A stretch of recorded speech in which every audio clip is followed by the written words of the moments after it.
Hello, I'm your host, Andy Malfrey. As always, about Pat. How you doing, buddy?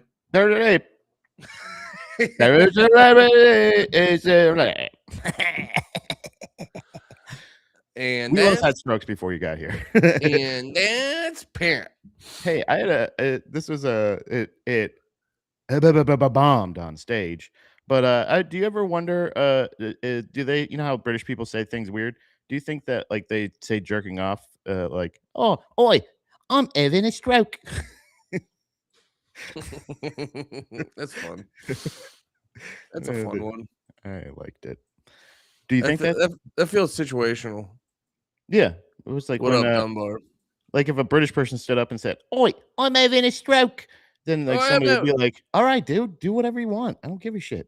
Gross. I feel like they'd say it more in like you would deduce that they were talking about jerking off. Like there would be no words like or no, wait, but like, all right, I'm having a tug and shove.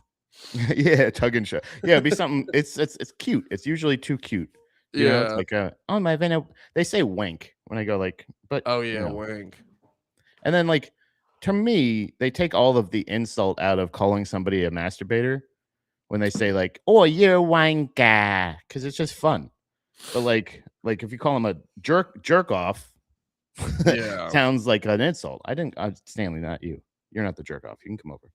That is a good point. There is like a lot more stank on a lot of American insults. Yeah, you know what I mean. We don't fucking pussyfoot around in it. We don't lollygag in our loafers around the cup of tea. Sir. Here's your race, and here's what I don't like about it. We call people fags outside of bars.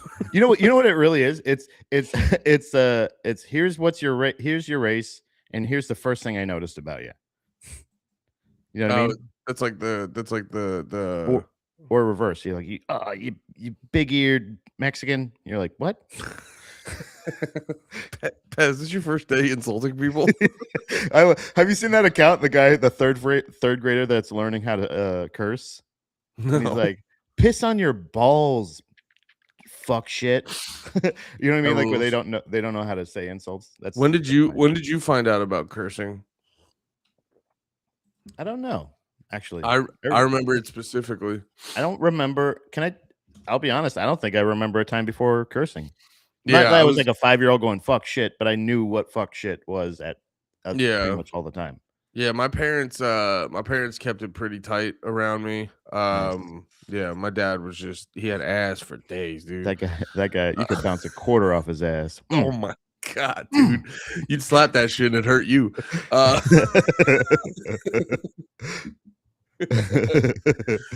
Oh, dude, I did that I did when I was at the valet stand, someone tried to be like, that's what your mom said last night. And I turned to him, I go like, stop fucking my mother. I don't like that you fuck my mother. I told you the last time, please stop. Please stop. And also, you can talk about it, but just please stop doing it. Also, if you're making love to my mother, it's rude to bring it up around other people like this. But I would love it if you stopped fucking my mother. Yeah. It's like, okay, I don't like this. I go, I didn't like your joke either. This is why I've went this approach. That is kind of like because when you lack tact, that's definitely like a thing like that. Like I think the best self-defense mechanism is to threaten gay sex on everyone. Is like when people are coming at you and you're like, okay, yeah, I'll suck 3 of you off at the same time. I really do think that'll work better than any jiu-jitsu class you could ever imagine. Yeah. I think so. Yeah, just threatening sucks. I think that's the best defense. The best defense is a good offense, which is threatening sucks. Yeah, a good offense of open mouth. Yeah. What the hell's going on here? But oh yeah, no, I remember my parents kept it pretty tight. Not a lot of curses, and then I remember something happened. Well, because my dad would be like, "Here are the rules." I'd be like, "Okay," and then he would get tired, and there'd be no rules. So then it would be like, like he'd try to be like, "Well, you're not old enough to watch this." I can't think of something else to put on though, so we're gonna watch Blazing Saddles. And I found out at a young age, like Like I watched Blazing Saddles not knowing what slurs were. Yeah. So like I didn't really get the big deal where I was like, why is that a big deal? Yeah, that was the thing, was like you hear a bunch of stuff and you're like, I know I don't normally hear that on a day-to-day basis. And you catch But the tempo of the way the they're theme. saying that. Yeah, the theme of the movie. Yeah. Yeah, and you catch the beat of what they're saying where you're like, oh, they paused because I'm supposed to laugh here. Something it was, and then you like you feel you sense the different identifiers and you're like, that was a bad word, wasn't it? Yeah. That's a word you're not supposed to say a lot. And dude, I remember finding out about curse words in about third grade. And every day in third grade, we'd go outside for recess. There'd be this big soccer game. It would just be like 50 kids playing soccer at the same time. Yeah. It was kind of sick because it was like no one would keep score. It would just be because like the recesses would overlap. So you would just have like 50 kids near this area. It wasn't even a technical soccer field. There was just the way it was set up. They were like, that looks like a goal and that looks like a goal. And it was gigantic. It was downhill. It was hilarious. And it would just kids would filter in and out of this fucking it was kind of Fortnite, to be perfectly honest. It was kind of Fortnite. You drop in, it was a battle royale. But it was Fortnite mixed with Rocket League and just tight children. Anyway, no, I'm sexualizing myself. I'm allowed to do it. I'm sexualizing myself. I was a hot ticket, but yeah, I remember I'd be out on the soccer field just being like, what the fuck are we doing? And just like, dude, and then at a certain point, I like caught myself. I'd be like, you're going a little crazy, buddy. You're kind of overdoing it on the cursing. Like I cut myself off after a certain point. Yeah. Like, I was like, that's nuts. You're overdoing it at a certain point where you're like, yeah. oh, yeah. I'm not cursing with my whole chest. I'm not cursing because I mean it. I'm cursing because it's like fucking fancy. Just for the sake of it. Just for the sake of it. Yeah, exactly. Yeah. I had a weird question. And I thought of it legitimately right before I signed in. Hit me with it. And it's not like I don't I don't think I really had my wife snores like you wouldn't believe. Like it's times where I'm like, I gotta sleep on the fucking couch. And I've been doing the exact opposite for the exact opposite reasons. I sleep on the couch sometimes because I know this is gonna be a rough snore for her. Yeah. Yeah, and no, legitimately, Steph's been telling me, she's like, it's just harder for me to go back to sleep now. And so legit, and I will say this, I got a pretty solid couch and I got my TV there and I really like falling asleep to watching TV. So if I feel myself being like, this is going to be a snore fest tonight for whatever reason, I stay on the couch. When you're feeling extra EP, you're like, I got to sleep on the couch tonight. Yeah, I go, well, it's legitimately, if you want the actual like fat reason, it's if I had a couple beers, that's a guaranteed snore sesh. Or if we got takeout and it was a takeout heavy night, I know I'm gonna snore my fucking tits off. Well, I wish I did snore my tits off, but I wish it burned calories. I wish snoring got rid of your tits. It is really funny because she goes, my mom was like, does Pat snore a lot? And she's like, no, not really. And I was like, I'm thinking you would think you probably can't hear me over your snores. Yeah, it's the same way like my doctor goes when like he asks me if I'm diabetic and he's like, no, are you sure? I'm gonna test anyway. And then it's like, wow. So it's very insulting. But I don't snore as bad as her. Plus I wear the breathe right strips a lot. So yeah. But I realized I don't think I understand. It's almost the same way how, everybody makes fun of everybody for being retarded or autistic or anything, or they diagnose themselves with ADHD or OCD or any of the things. It's that's the new thing. I don't think I understand what apnea is. Do pigs have apnea and then that's why they sound like that? Because they're so fat? Is that what is that apnea? Actually, yeah, probably. I don't know if it's apnea specifically, but it probably has to do with like the pudginess. It's kind of the same. I think it's the same concept as like I was just watching some video. Apparently, there's like a fucking 7'9" college basketball player, and if you look at him, he's actually proportionate. If you looked at him from a distance, you'd be like, that's a normal sized white boy. But then you get closer and you're like, that's a big ass white boy. But when he starts talking, it's just like, hey guys, how you doing? And I think there's something about like when you make everything bigger, the pitch and tone of everything gets lower. So if you take, like with a piggy or with a big boy like me, you got this much to deal with, and you're just like, no, we got to cram a lot in there. We need more air. Yeah, more air. So you got to think about like that's like when they diagnosed me where you're not Darth Vader mass sleep apneic, whatever the term is. Yeah. Apneic. You're not sleep apneic. Yeah, you're not Darth Vader mask. You're not Bane mask sleep apneic, but you do need to do this mouth guard. Don't worry, it's also expensive. Yeah, you're closer to Pandora kind of apnea where you got to wear something. Maybe a little maybe a cannula right here. Maybe you can wear a little thing. You need assistance. You need help. Yeah, but you don't need like so I got an apparatus. I got the mouth guard, and really what the mouth guard did was it like pushed my jaw out. So it's kind of like a squatty potty for your face in a way. You remember the whole science behind the squatty potty? So you can talk shit. So you put your forward so you can talk some shit. Yeah, but no, the squatty potty technology taught us that the Chinese were actually right. You're like, it is about the crouch. You know what I mean? We were doing it wrong as America. We were putting a kink in our poop shoots. So you get the squatty potty, you put your feet up, you straighten that out, it's fucking falling out. You're fucking Chinese now, you're smoking a cigarette, you're pooping clean. That's kind of what the mouthpiece was doing for the sleep apnea. So I do think I think when you have sleep apnea, you're putting a lot of like kinks in your hose and the air's not getting through properly. That's why like basically what happens is like you stop breathing. That's why you wake up all the time. Or so snoring and snoring is not technically apnea.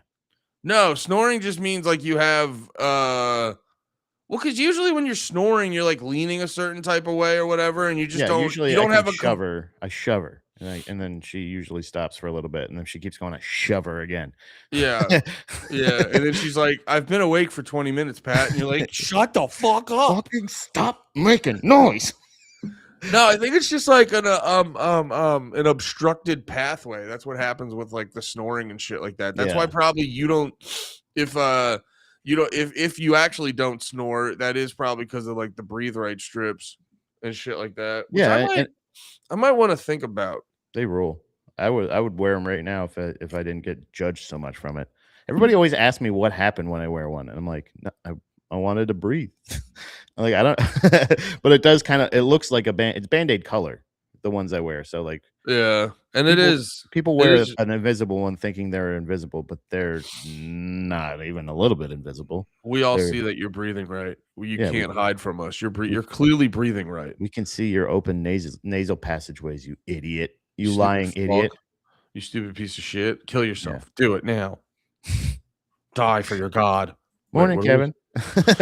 Oh, hey, Kevin. How you doing?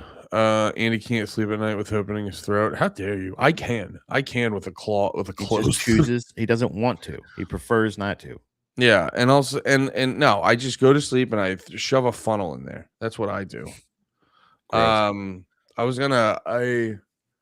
I don't know. I wanted to complain about that Mandela effect, but it is honestly just the same thing I've always said before. Pat sent me this video about the Mandela effect. Well, I really want to play it because it added a whole new layer to the whole fucking Mandela effect where I'll just repeat myself. I've been on record. I go, I don't know if the Mandela effect is necessarily real or sometimes you don't remember minor details. Well, and then people will be like, oh, well, everyone thought Nelson Mandela died. And I go like, not. What? I did not think that. When I heard that, I was like, that was when I was like, oh no, I know it's not true. Well, yeah, that's the other thing. That's the other thing. They go, everyone thought Nelson Mandela died, and then a lot of people go, a lot of us didn't. You're like, shut the fuck up. But no, the Nelson Mandela part of it's a really great example where it's like, no, you're not remembering it wrong. your brain's filling in the info of what you assumed happened because there's no consequence to you remembering Nelson Mandela's history wrong. So you're not as scrupulous when that moment comes up. You don't give a shit about it. It doesn't affect your day. It doesn't matter to you. And I'm telling you that how you feel, that you don't even know how you feel. But anyway, each one of those things is inconsequential things. Yeah. It's like, I remember a cornucopia on the underwear tag. And you're like, oh, okay, good for you. You're wrong. It used to be, because that was the thing. It used to be the effect is essentially just a bunch of, so many people are wrong that they go, oh, it's an effect. This got to be something weird here. You can't forget about the fog, though. The fog is different right now. Exactly. Where'd the fog go, guys? Huh?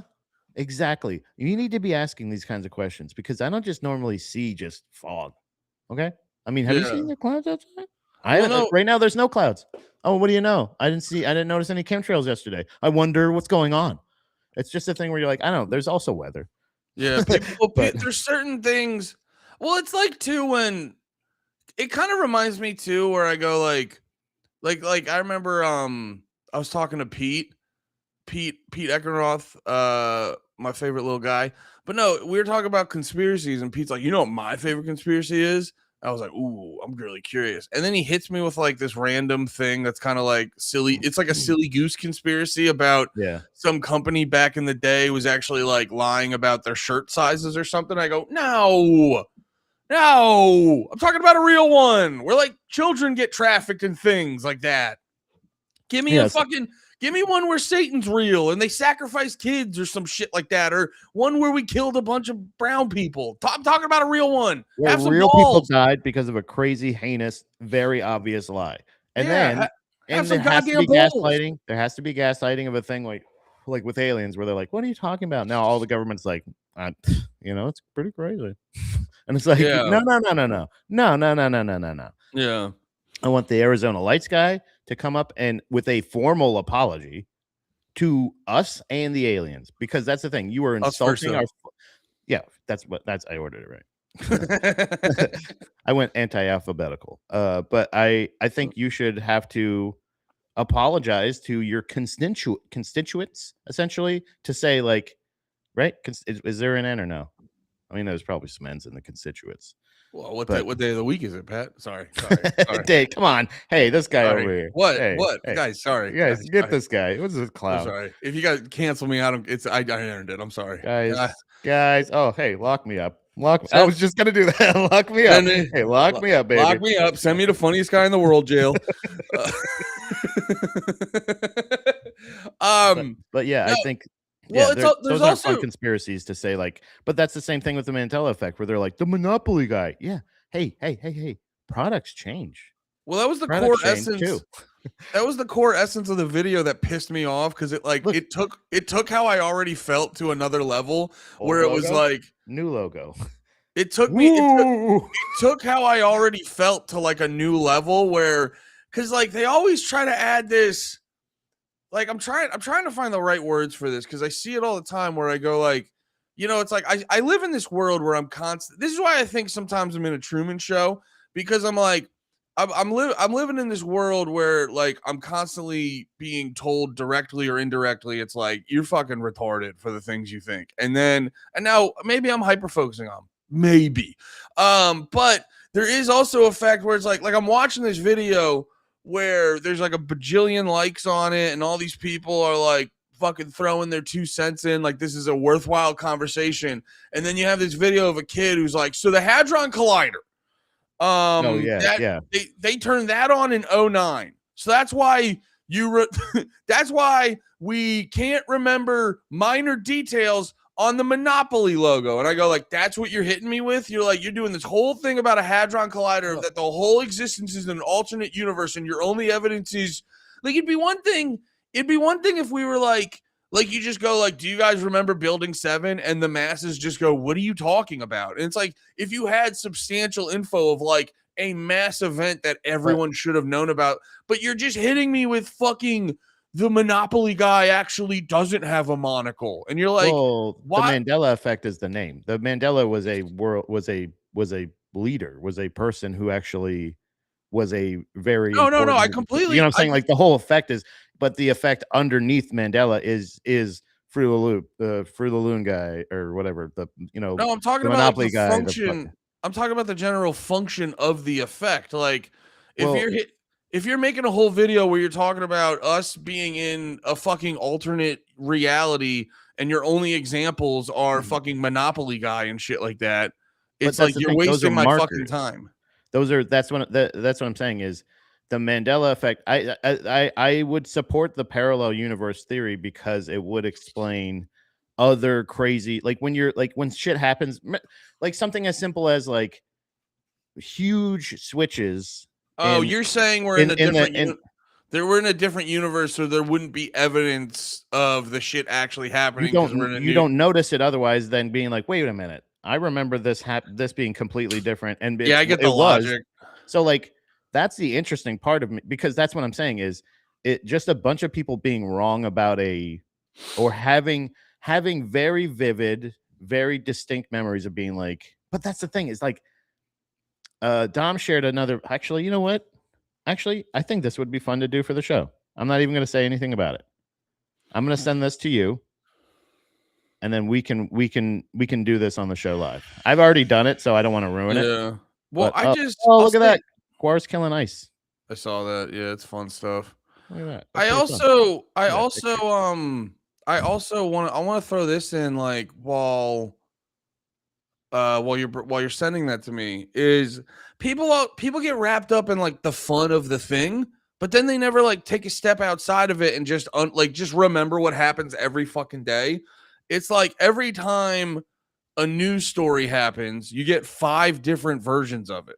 And then bro, how many times on a podcast is it me, Nate, and Lemaire arguing over a thing that happened and we all have 3 different stories? You know what I Well, mean? And then so you and then you mix in I don't know, man. Like I've read a million things where you mix in where like with the government propagandizing us and making us kind of like remember things wrong. The point I'm trying to make at is like people don't do enough self-scrutiny of being like, yeah. "Oh yeah, I might just forget things." Like they don't appreciate how just not thoughtful or retarded that they are. Not even retarded, like not even trying to be mean, but it's just like a bunch of shit fucking happens. It's easy So to forget shit. so I think we should so basically I think what it is you, it's not whether you're forgetting or remembering, but this is a good experiment to try. Try not to watch the video at all. Just try to, if you can, bring it up and play it, and then we'll all do it. Okay. You to count how many times the players wearing white, just wearing white, pass. Okay. I don't mean to ruin this. Is there going to be a gorilla walking by in the back? Yeah. Okay, I've seen this. The basketball in this video, and maybe Well, then you don't play it, because that's the whole point of the video. Okay. It's one of those things I thought we could show everybody watching that. Oh, that's my fault then. But yeah, never mind, guys. It's absolutely 100% ruined. I'm sorry. So count out loud so that's not the a really point of the awkward video silence. is just basically to say that you're just not focusing on it. Yeah. It's not that you don't see it, even like that's the thing is like this is supposed to like blow your mind. Dom, this blew her mind because she's like, how many times did you count? And I was like 15. And she's like, oh, I got 14. I was like, I said, you also got it wrong. That's hilarious. You weren't even paying attention 100% of the actual experiment, but you're supposed to pay attention to how many times the balls. But like I was like, this is the same thing where like at the end of it, they're gonna go like, what color shirt were they, or what color shirt was the other people wearing? And you're like, oh no, I wasn't paying attention. I don't know. That blows my mind. But no, it's literally, she told you to focus on the white shirts. So Yeah. if you're not, it's legitimately so. At no point when you were reading Bernstein Bears books where they like pay attention to how this name is spelled, when you were putting on your underwear, they're like, make sure you're paying attention to the logo on your underwear, please. Nobody's telling you to focus on this stuff. So even your own memory could essentially backfire on you of being like, yeah, wait a minute. And sometimes every once in a while, people just have an old package of underwear that they haven't opened, or they're like, hey, I was going through some old boxes. Oh, I thought we were talking about my dad again. Yeah, he's got an old package. He's got a real old package. Got a real old package. That package is retired and put his feet up. I was clearing out packages in the attics of my mom's house, and I opened up, and there's some old underwear she had bought us. She never gave us for Christmas, and it was like, oh shit, it is a thing. Yeah, logos also change over time. This is shit that is not that stunning, but once you put it into the parallel universe timeline, it makes the Mandela effect more interesting because, like I said, the actual effect is named after a person who did hold actual real influence and was a leader it was a real historic person, not like Monopoly guys different. The fucking fruit of the womb. It's like, yeah, no, but happens, but you just weren't paying attention. But the process of not knowing shit is still functionally the same thing. You know what I mean? Yeah, it's still because that's the part that people don't. There's like this human instinct to want to like add to like. There's this, and I do it every day. It's why like fucking when we were kids, it's why Disney movies where they made all the animals like talking and loving each other works so well. Is like there's this human instinct to want to add value to all these things when in actuality it's like you don't accept the lack of value to someone's like day to day. You know, it's like just by the like, you know, the sheer fact that you're like, well, I would have remembered the Fruit of the Loom logo that way, or I would have remembered this, is you just again filling in the blanks of like, well, I'm a special person. I would have remembered that. And it's like, no, we all like none of that is crucial to your fucking day. So you didn't lock that. You didn't save that in there. And I think that's the thing is it's not the most amazing, crazy thing, but in the name of like alternate universes or anything like that, it is pretty crazy because like think about shit like birds aren't real, white dog shit. People said like, oh, white dog shit, we don't see white dog shit anymore. And it's like, yeah, that's crazy. But that's just because they changed the recipe of dog food. It's not necessarily, it's like things change over times. But then what about those weird things where like a bird is just sitting still in the air and like people are like, what the fuck is going glitch in the matrix shit? You know, stuff where you see like somebody's filming a street and it looks like every single person is walking the exact same, like where it looks like the matrix shit, any of that stuff. That would explain stuff like the alternate universe thing or even just fucking with our reality because especially when you're like, when you create a machine and you power it, that's like, hey, we want to simulate how existence is created. That's what they're trying to do. Like that's essentially what they're so you're like, you're admitting immediately, I don't know about this, but we're trying to figure it out. And then they go like, and then they just turn it on and then it starts and they're like, nothing happened. You know what I'm saying? Like they're just like, that's weird. So to me, the more interesting, weren't you wearing a green shirt earlier? You know what I mean? Like something like that where you're like, this is why I get more interested in people than things, because like to me, like in Oppenheimer, a very similar thing happened. They were like, so yeah, we crunched the numbers and there's a chance that this bomb will never stop exploding and destroy the whole universe. Burn the atmosphere. And you're like, what? Yeah. And then you go, and then you guys like just tried it and you're like, yeah. And you're like, why don't you? Why? Why would that, if that my question is like, when that comes up, why don't we all just agree to never check? You know what I mean? What human would want that? Why would you want that? Well, I think it really just goes back to like the people who end up running the government are just like these bloodthirsty, like these blood-soaked monsters that just want to see chaos for whatever specific reason. Because it is a thing of like I don't know, man. Like I'm no war expert, but I've seen a lot of shit about fucking the way wars end, and they usually end because people ran out of money, so they decide to go to like with a peace deal or some shit like that. Like they all end through negotiation a lot of times. At the end, they're always like, "Hey, sorry, so yeah. So let's I talk. guess it's done now." So it's what do you want? I think a big misnomer, and speaking of Nomer, we need to talk about Christy Nome's husband's fat tits. But I think I think a huge misnomer is that like in a lot of these like war scenarios, we can't just hash it out. And I know people are going to roll their eyes and think that's overly simplistic. And you know, I'm Andy, but it always so, ends that way. But that's how it ends that way. You know where we're going. Just end it.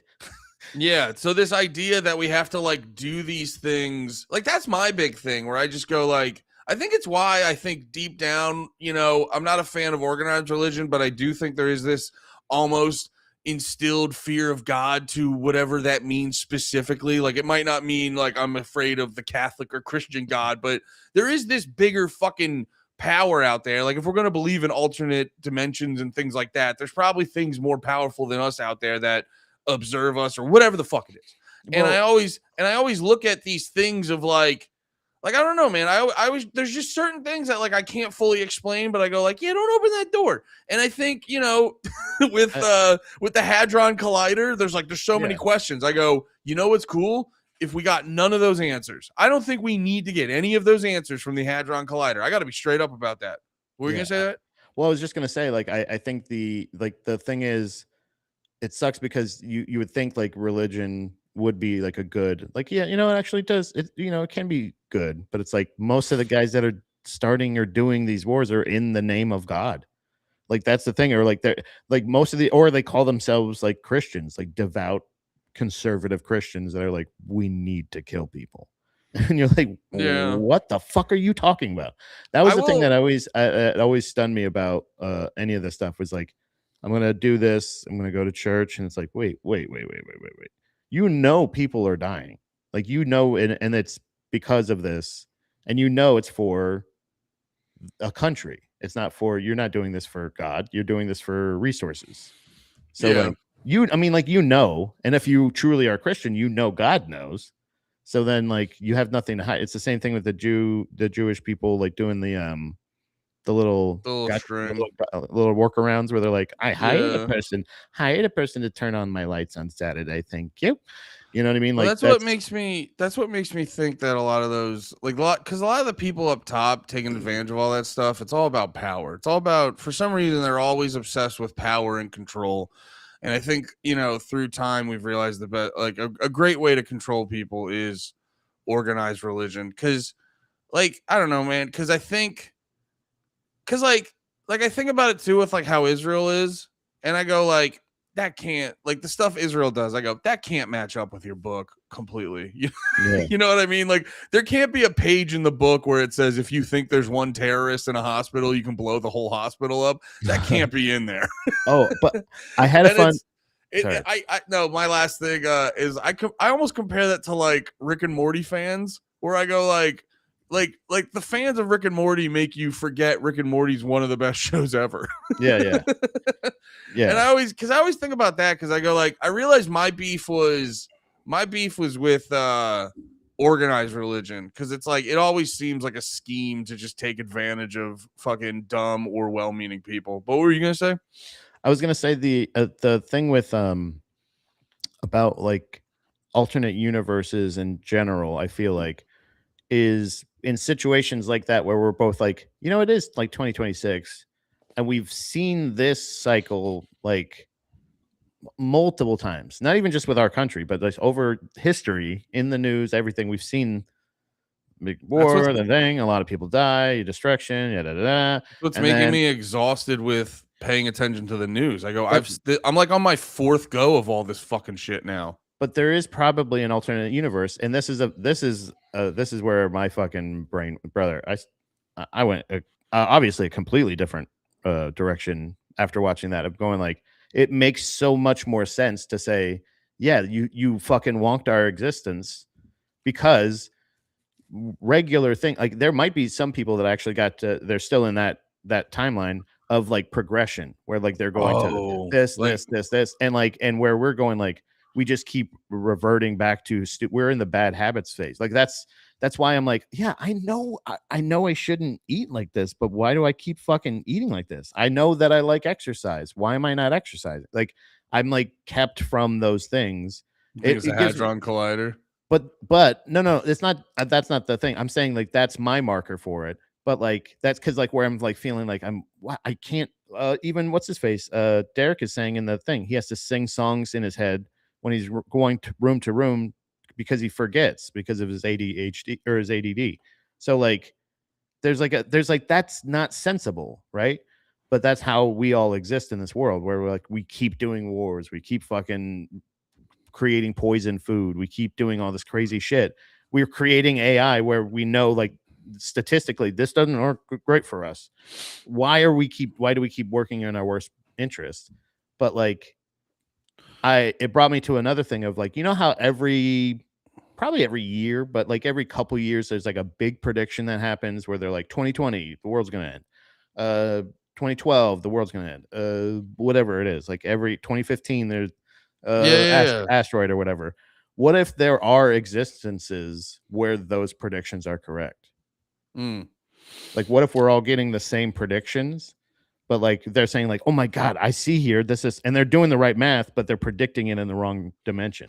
I guess my whole thing with stuff like that is I always kind of hear that and I go like, and I don't need I'm not one of these guys who needs like a mountain of evidence. You know what I mean? Like there's a lot of conspiracies where I believe them and there's not a shit ton of direct evidence, but if you just kind of connect enough dots and go, oh, you know, you connect enough dots and you get to a point where you're like, oh, I could see that.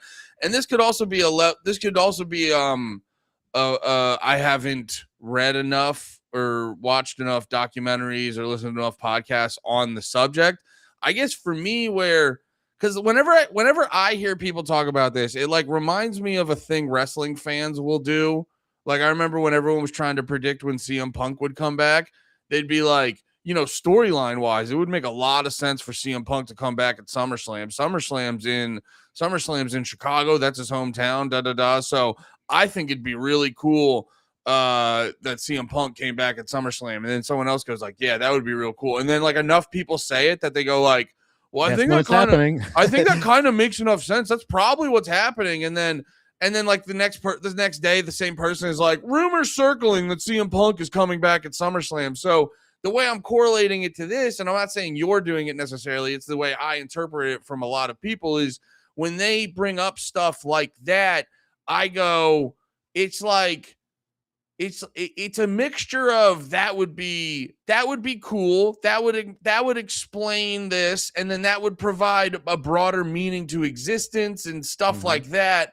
And then, but I go like, but where's the actual where's the actual substance of like what are you basing this off of besides that'd be kind of fucking cool. You know what I mean? No, yeah. Basically, it's just a theory. Essentially, this is the kind of philosophy that I like: is the what ifs of all multiple universe theory, of alternate universe theory, of black holes. Not even like there's so many unknowns of like of the universe kind of things that I feel like that's the shit that interests me. Of like it excites me to have theories about it that make sense. Again, like you said, you said that earlier about like humans as a species have to make sense by putting it into human terms. Every single thing. So like that's why we humanize animals.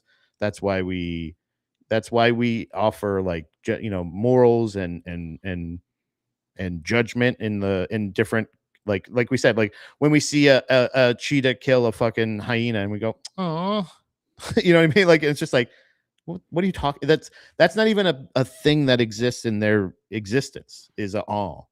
Like they don't have all moments. They're just existing beasts. They're beasts that exist that have emotions in their species, but they don't really have, oh, you know what I mean? Like they have, I feel safe. I think also a lot of these things, I think a lot of times people, and I experienced it. I experience it myself, where a lot of people like these conversations because they also too kind of, you can have these intense conversations, but they also exist in the abstraction.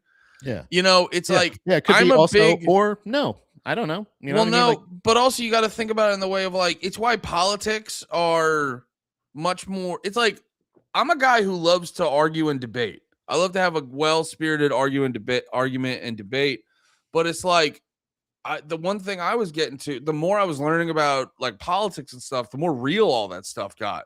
And so then the more real that shit got, and the less like fun it got to like argue and debate about that stuff. That's why I don't get how like a lot of these pundit dudes still fucking do it, because it's heavy. yeah. And I think I just worry, because I'm kind of like doing it to myself now, where I've actually been getting into like manga and comic books a bunch, and I've been noticing it, like, it is like, they're very good, but it is partially like escapism and shit like that. Not having to, worry about what I'm actually upset about in real life. And I always wonder if stuff like this is used as, almost an escapism to be distracted from actual issues. But then at the same time, because it's really easy to say that too. And then you wake up every day and you're like, I got nothing. I got an endless amount of caring.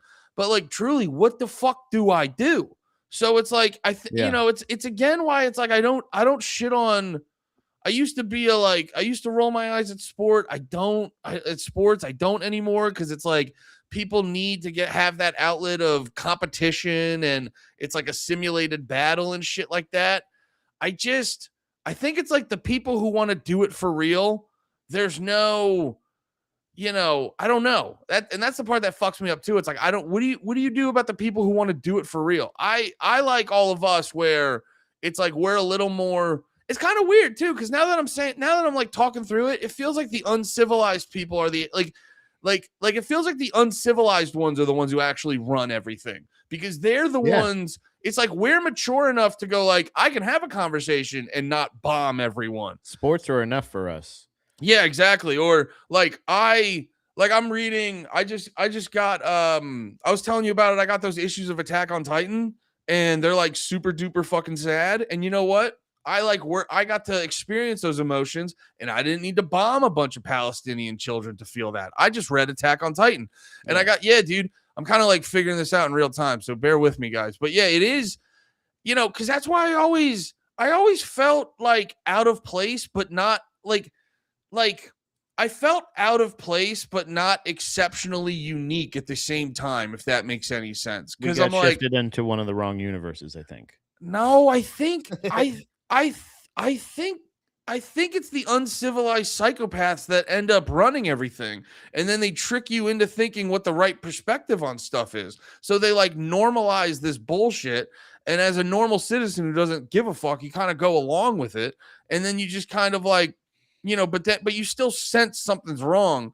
and you have this urge to want to like do something, but you can't actually do something. So you go into these different areas where, like how I play Magic the Gathering. It's like, there I can battle someone and solve problems and shit like that. I don't know. That's what's going through my head right now. I think just in general, like the psychopaths running it, any of that stuff, like the uncivilized people that's part of the gaslighting that we have like to deal with, is the fact that we have to go with, like, even though we know, like at this point, even like where we know like most of the government is either complacent in or knowledgeable of the, all the Epstein involvement, all the people that are fucking trafficking human beings and fucking possibly eating them, and the White House chefs. That's the fucking craziest thing of like, why is there a weird curse for all the White House chefs? They all die mysteriously. It's so strange. And you're like, because they found out, or they at some point figured that, or I don't know, maybe they threatened that they were going to say something. Maybe they figured out what kind of meat they were given. You know what I mean? Like, or something like that. That's a hypothetical. That's not fucking crazy in this universe. And that feels still crazy. Do you know what I'm saying? So like, there's something really nonsensical and crazy happening. And it sucks that like, now that leads me to going like, yeah, maybe they created a bunch of alternate universes and really fucked us over. that becomes a thing where I'm like, at least in my purview, that's a possibility. That's not unlikely. That's like a high percent. That's like 15% possible in my world of like, that's not crazy. That's not insignificant. You know what I mean? But at the same time, that feels like I feel crazy saying it. Well, no, but there is part of me that goes when I hear, because I've been there too, but then when you kind of like work through that, you're like, I really do sound like a spouse who's getting cheated on that tries to want to make this elaborate thing of like why I'm not getting cheated on, and it's why like, it's not just pedophiles that we're not convicting, and you're like, there has to be. It's the universe we're in. You gotta like do them. I mean, and this goes back to like, if like pedophiles really do have that grind set, because can you imagine being like, you want to fuck a kid so bad that you're like, well, we got to keep fucking these kids. We better make up a hadron collider and tell them this is gonna happen. Like, I think that's the thing, is that it happened in 2008. Wasn't Epstein first like convicted or not sentenced, but like, wasn't the first trial in 2008 or 16? Was it 16? Well, no, they caught him. He had his first trial with the sweetheart deal. That was like early. It was in that realm. Was it 3 or 8? 2003 or 2000? It was like early 2000. I think it was 2003. 2008 was definitely like the financial crisis, and it was like the first time ever all the people, like, because you would have Occupy Wall Street, and then you'd have like what was it, the Tea Party guys? You'd have the like extreme right and extreme left wing being like coming together and being like, yeah, fuck those fucking Wall Street and the government and all that. And because like the financial crisis marks a big moment where they were like, they turned the propaganda up, because they were like, we really need these people fighting with each other all the time, because it's like they got a little taste of us fucking as a group figuring it out. Brother, I think I'm going crazy. There was a I saw another video where this lady surmised, like, so Bigfoot sightings happened most recently in national parks. National parks may have been created because national parks are there to hide dimensional rifts in which they can travel through. So if you look at national parks and like, what's the there's like wait, can I just to answer your question earlier, Jeffrey Epstein's first arrest occurred in July 2006 in Florida after a grand jury indicted him on a single count of soliciting prostitution, including from a minor. By the way, I always like to make this distinction. It's not prostitution if it's a kid. You're raping a kid.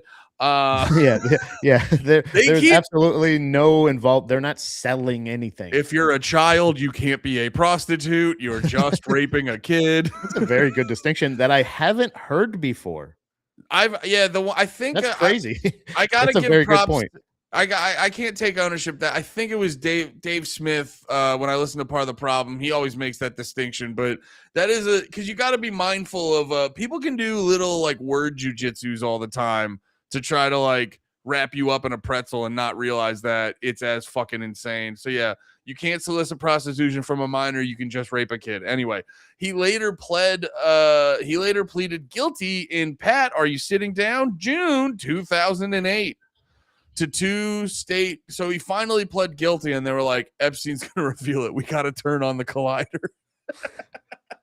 Brother, hey, so no, there's a video I just sent you. I just found out actually that I liked it before. I noticed since then, Sam Tripoli's actually reposted it.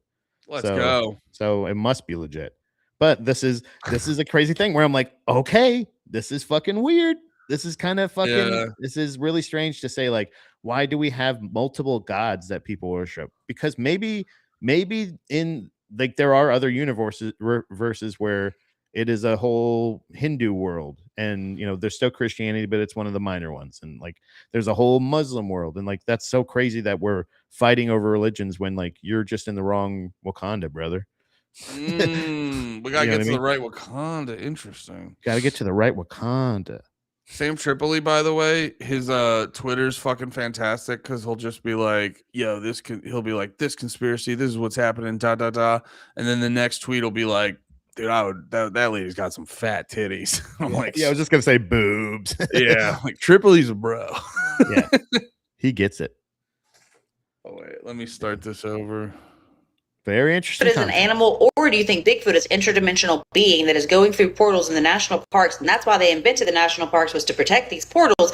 Also, is that why Missing 411 exists? And Missing 411 is people that go missing in national parks under mysterious circumstances, or they never turn up ever again. They just disappear off the face of the earth, or they end up in places like miles away from where they started in locations they couldn't have got alone. Look at these maps. The top map is Missing 411. The bottom map is Bigfoot sightings in the United States. Do you see a correlation there? I'm not saying Bigfoot is taking these people by any means. All I'm saying is if Bigfoot's going through portals, what if these people are going through portals too? Do you think Bigfoot is an... Oh, wait. I gotta rip that one more. I gotta be honest. I'm telling you, she's rambling like crazy, but like that's another downside to conspiracies is like when you finally figure it out and you get really excited and you're like, oh my god, Bigfoot. Yeah, you don't realize you're doing it until you're doing it. It was like, oh, that's my friend. That's my friend from elementary Derek, just school. read the captions. What is Derek saying? There's a hater. I know. Yes, please, guys. But just the concept. I'm talking about the concept. The concept's pretty cool, right?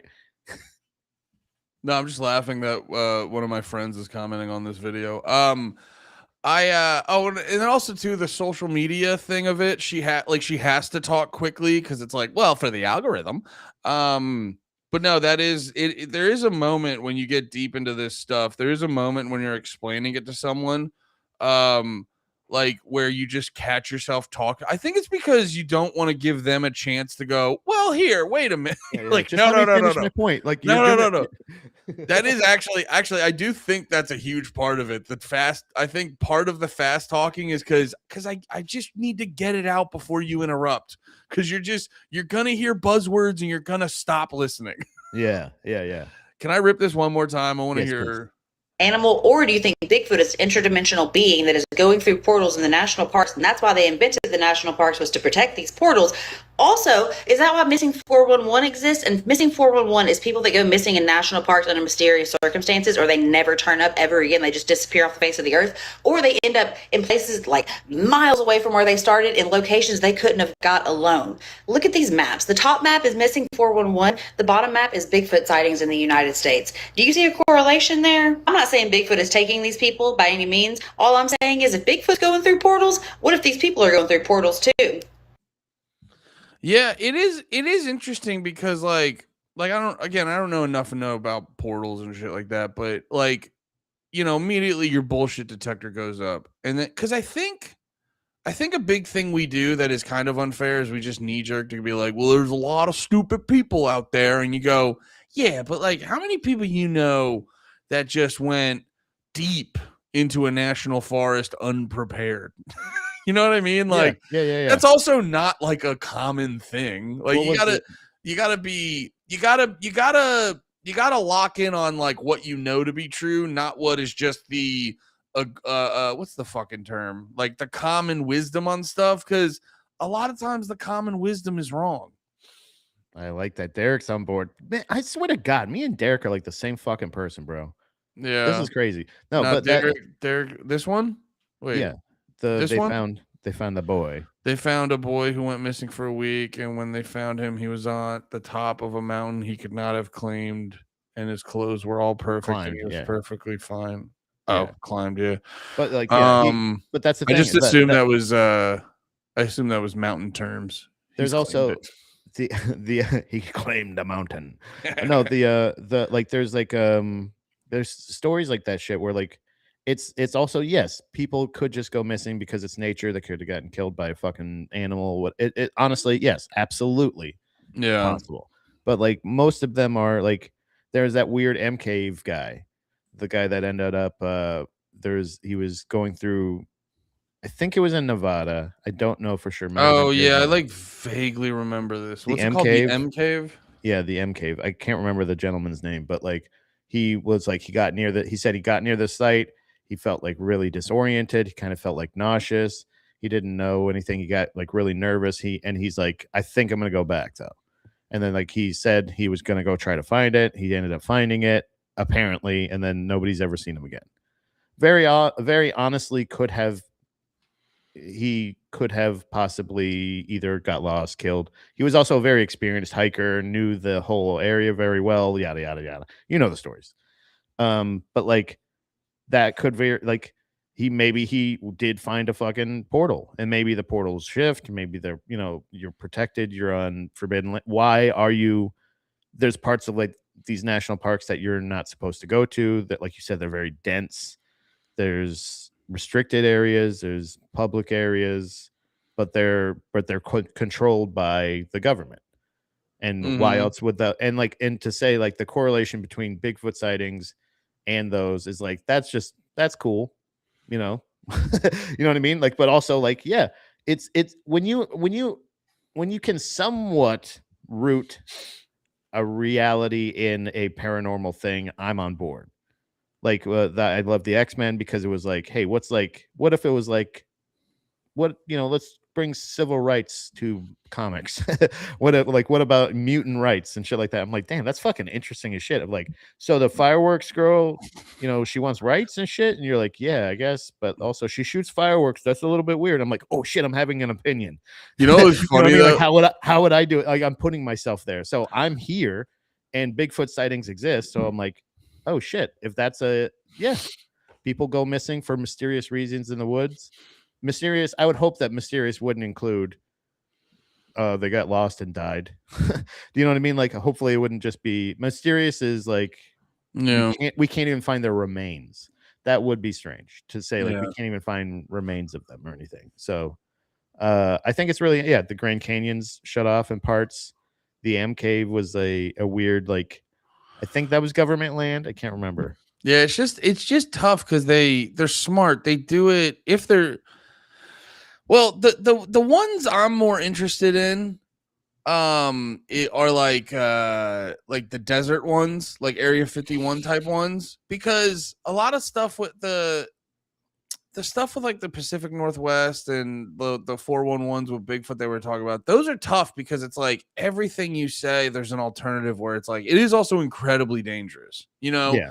There's a thing with Grand Canyon that is also incredibly dangerous. But the ones that intrigue the fuck out of me, get me going a little more, is like there's been dudes who will just be like wandering through the desert, and then just dudes in military-esque uniforms. They don't really have any identification. There's unmarked vehicles just show up. Like if you're in an area where you're like, there's not a human being for miles, and you're just walking, and then dudes in unmarked cars just show up and go, "What are you doing here?" And then they kick you out. And you go, "What are you doing here?" And they like grab you. Yeah. Like, oh. It wasn't. We weren't like talking. Okay, I got it. Yeah. No. They're removing you. There's not. What are you doing here? There's not a conversation about what is going to be happening next. They are removing you. Bill, is that you? What the hell? What are you doing? What are you doing here? I got a part-time job covering up state secrets. Get out of here. Oh, ow. Yeah. Dude, the triangles, there's multiple triangles. It's not just Bermuda. There's different versions of that. Essentially, was there more to the Bermuda Triangle? Essentially, it's the same things that happen in the mysterious disappearances that happen in the Bermuda Triangle also correlate to happenings in other areas that are considered essentially a triangle is like a portal, a dimension rift, something like that. Yeah. This is shit like that. Like, for as deep as you go with like some politics, conspiracy theories, and like libertarianism and shit, this is where I'm like, I'm open to all of this stuff because I'm like, I don't think anything's necessarily impossible. I don't think it's necessary. I don't have like the same dedication that like religious people have, but this shit is like the correlations that happen in these areas, that it's not just like bad weather. There's fucking bad weather in a lot of places. Yeah. Like people get better at sailing. How come people are still getting caught, like just disappearing? How do we fucking lose people out of the Malaysian airplane shit? Like, yeah, maybe it went down somewhere. Yeah, sure, but maybe a fucking portal to the fuck out of something. You know what I mean? I don't know. Well, I was gonna bring that up. That's why when we were talking about that a while ago, and I was doing a bunch of the research, I don't really fuck with the guy anymore because he's kind of just did a random right turn on being a huge Israel shill. But the Ashton, I forget his last name, Ashton Forbes or something like that. He's like the big Malaysian airline guy, and in a weird way, I respected him because they're like, They're like, oh, so you're saying it went through a portal and showed up in a different area and they have the plane docked at a secret military base? And he goes, yes. Yeah. Like, and like, I respect that because that's my thing where, and you get it in the conspiracy realm, like the government secret realm, you get in a lot of these conspiracy areas where it's a lot of people going like, that's fucking weird. Right. And you're like, it is. It's actually the easiest thing in the world is to go, that's fucking weird. What do you think it is? And like, there's a lot of guys that don't want to say what they think it is because they don't have evidence. And I go, that's fine. Just say it's your hypothesis or whatever the fucking proper word is. You know what I mean? Like, I just, no one ever wants to really get specific on what you think it is, why it is, how it is, whatever the fuck. They just kind of go like, they kind of throw out a bunch of shit and then go like, what the fuck, bro? Yeah, I do like almost, I'm like a reverse skeptic. Like, I'm open to being a skeptic, but you got to prove to me that this isn't that Bigfoot isn't traveling through portals to our national parks. Because that's the thing. It's like, it's the same way I feel about when people go with like I feel the same thing about like atheists with Christian people. They get so smug and they're like, well, you gotta prove me that Jesus exists. Prove to me he didn't exist. Do you know what I mean? Kind of thing of like, oh wait, yeah, it's like one of those things of like, yeah, just shut up and stop arguing. It's a skeptic is, I'm not open. I'm not just sitting here going like, I think that fairies are real and elves are real, but I'm like, if you show me footage and you say it's a gnome, and I go like, I don't know what else that is. But that's the thing is sometimes it's just CGI. Can you prove to me that's not CGI? There's no way I can ever know. So like, I'm always skeptical of shit that I see or things. But when I have theories like this, or when I hear theories of like the correlations of this, the missing people in one particular area where you're like, okay, so is this just like a crazy area with like quicksand? Or what's going on? Other than portal? Okay, so like, is it portals? Is it not? I don't know. I don't know any of this shit. It's just very interesting when I hear shit like, oh yeah, and when we are fucking with matter that could possibly create mini black holes, that's where I go like, yeah. So like, you're telling me we're doing things that could create mini black holes on Earth. Yeah. Not somewhere else. You're not creating them somewhere else. You're doing them here. And then a bunch of mysterious people, and you kind of have a record of gaslighting us when paranormal shit happens, where you're like, well, you're space aliens. Well, we actually don't know what it is. And you're just like, okay, so you're either lying, you're just dickheads, or you're creating mini black holes and you're fucking us. you're creating the fucking portals and you're not telling us about this shit, and then you're hiding them in national parks. That's the same thing you did with chemical waste. We know you're hacks. This shit repeats itself, at least in this reality. So like, I feel like but like, it still comes down to, this is my favorite thing about any of the shit when people get overly political. I'm just excited that I think I might have figured it out. I can't do anything about it. I can't change anything. I have no power in this dimension or any, really, except for just going like, that's a good way to justify it. Also, either whether it is this or not this, I still can't do a goddamn thing about it. So that is a fun. I'm trying to think. I've had those. I remember I'm trying to remember what the last one I had. Episode. I'm so sorry. This is the most genuine I think I've ever been on the show. Yeah, no, this is literally my favorite. This is not none of this is a bit. If I am being funny, it's just my cadence. I promise you. No, well, you're also a little off kilter because I'm actually listening. I know. I know. You're giving me a platform, and I'm just going like, oh, okay, here it comes. Yeah, you're just rambling, going, Andy, fucking interrupt me for fuck's sake. Everything in my head, please stop. Talk over me. Fuck. This is genuine. No, because sorry. Well, no, I was saying, don't worry, we'll get back to our normal. Shut up. I'm talking now.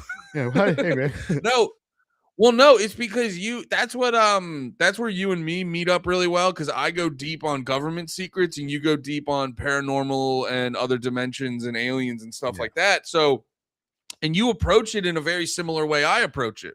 So like, I genuinely just I am curious of your perspective on that stuff. No, you make some interesting points. I'm not, again, it's not me saying like, it's not me, because like I despise this with all the, it's what's the most irritating part about all my like conspiracy shit. Yeah.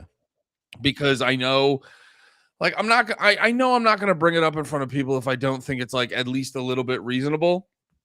And then like you get approached with people immediately going like, you're the dumbest fuck I've ever met. And you're like, what are you basing that off of? You're like, just Show me agreed the upon evidence. opinion on the yeah, just like it's like what are you basing me being stupid on? And you're just like, well, they're just broad general agreed upon opinion by the populace. And you're like, oh, okay. So you're just nothing, just fucking nothing. And I'm taking crazy pills. Yeah, sorry, dumb got it. What is that That's, from? I think that Zoolander. Yeah. Oh yeah, I feel like I'm. Oh yeah. I knew it was pills. Will Ferrell. I feel like I'm taking crazy pills. No, it's the stuff's interesting. It is the ultimate balance of life though, because when it's like that's why I realized that's what made me want to focus more on my general well-being is because I got deep into conspiracies and I go like I sat down and I was like, what happens when I figure it out though? Yeah. And you're like, nothing. Well, well, honestly, if you actually figure it out, you'll get murdered. Yeah. Yeah. By the way, this is just a theory. I don't know if any of this is true, guys. I'm just a wacky, smacky producer. Woo, silly guys, and now I see why people like Kurt Metzger and Dan Saint Germain can't lower their voice. Both interested in my production.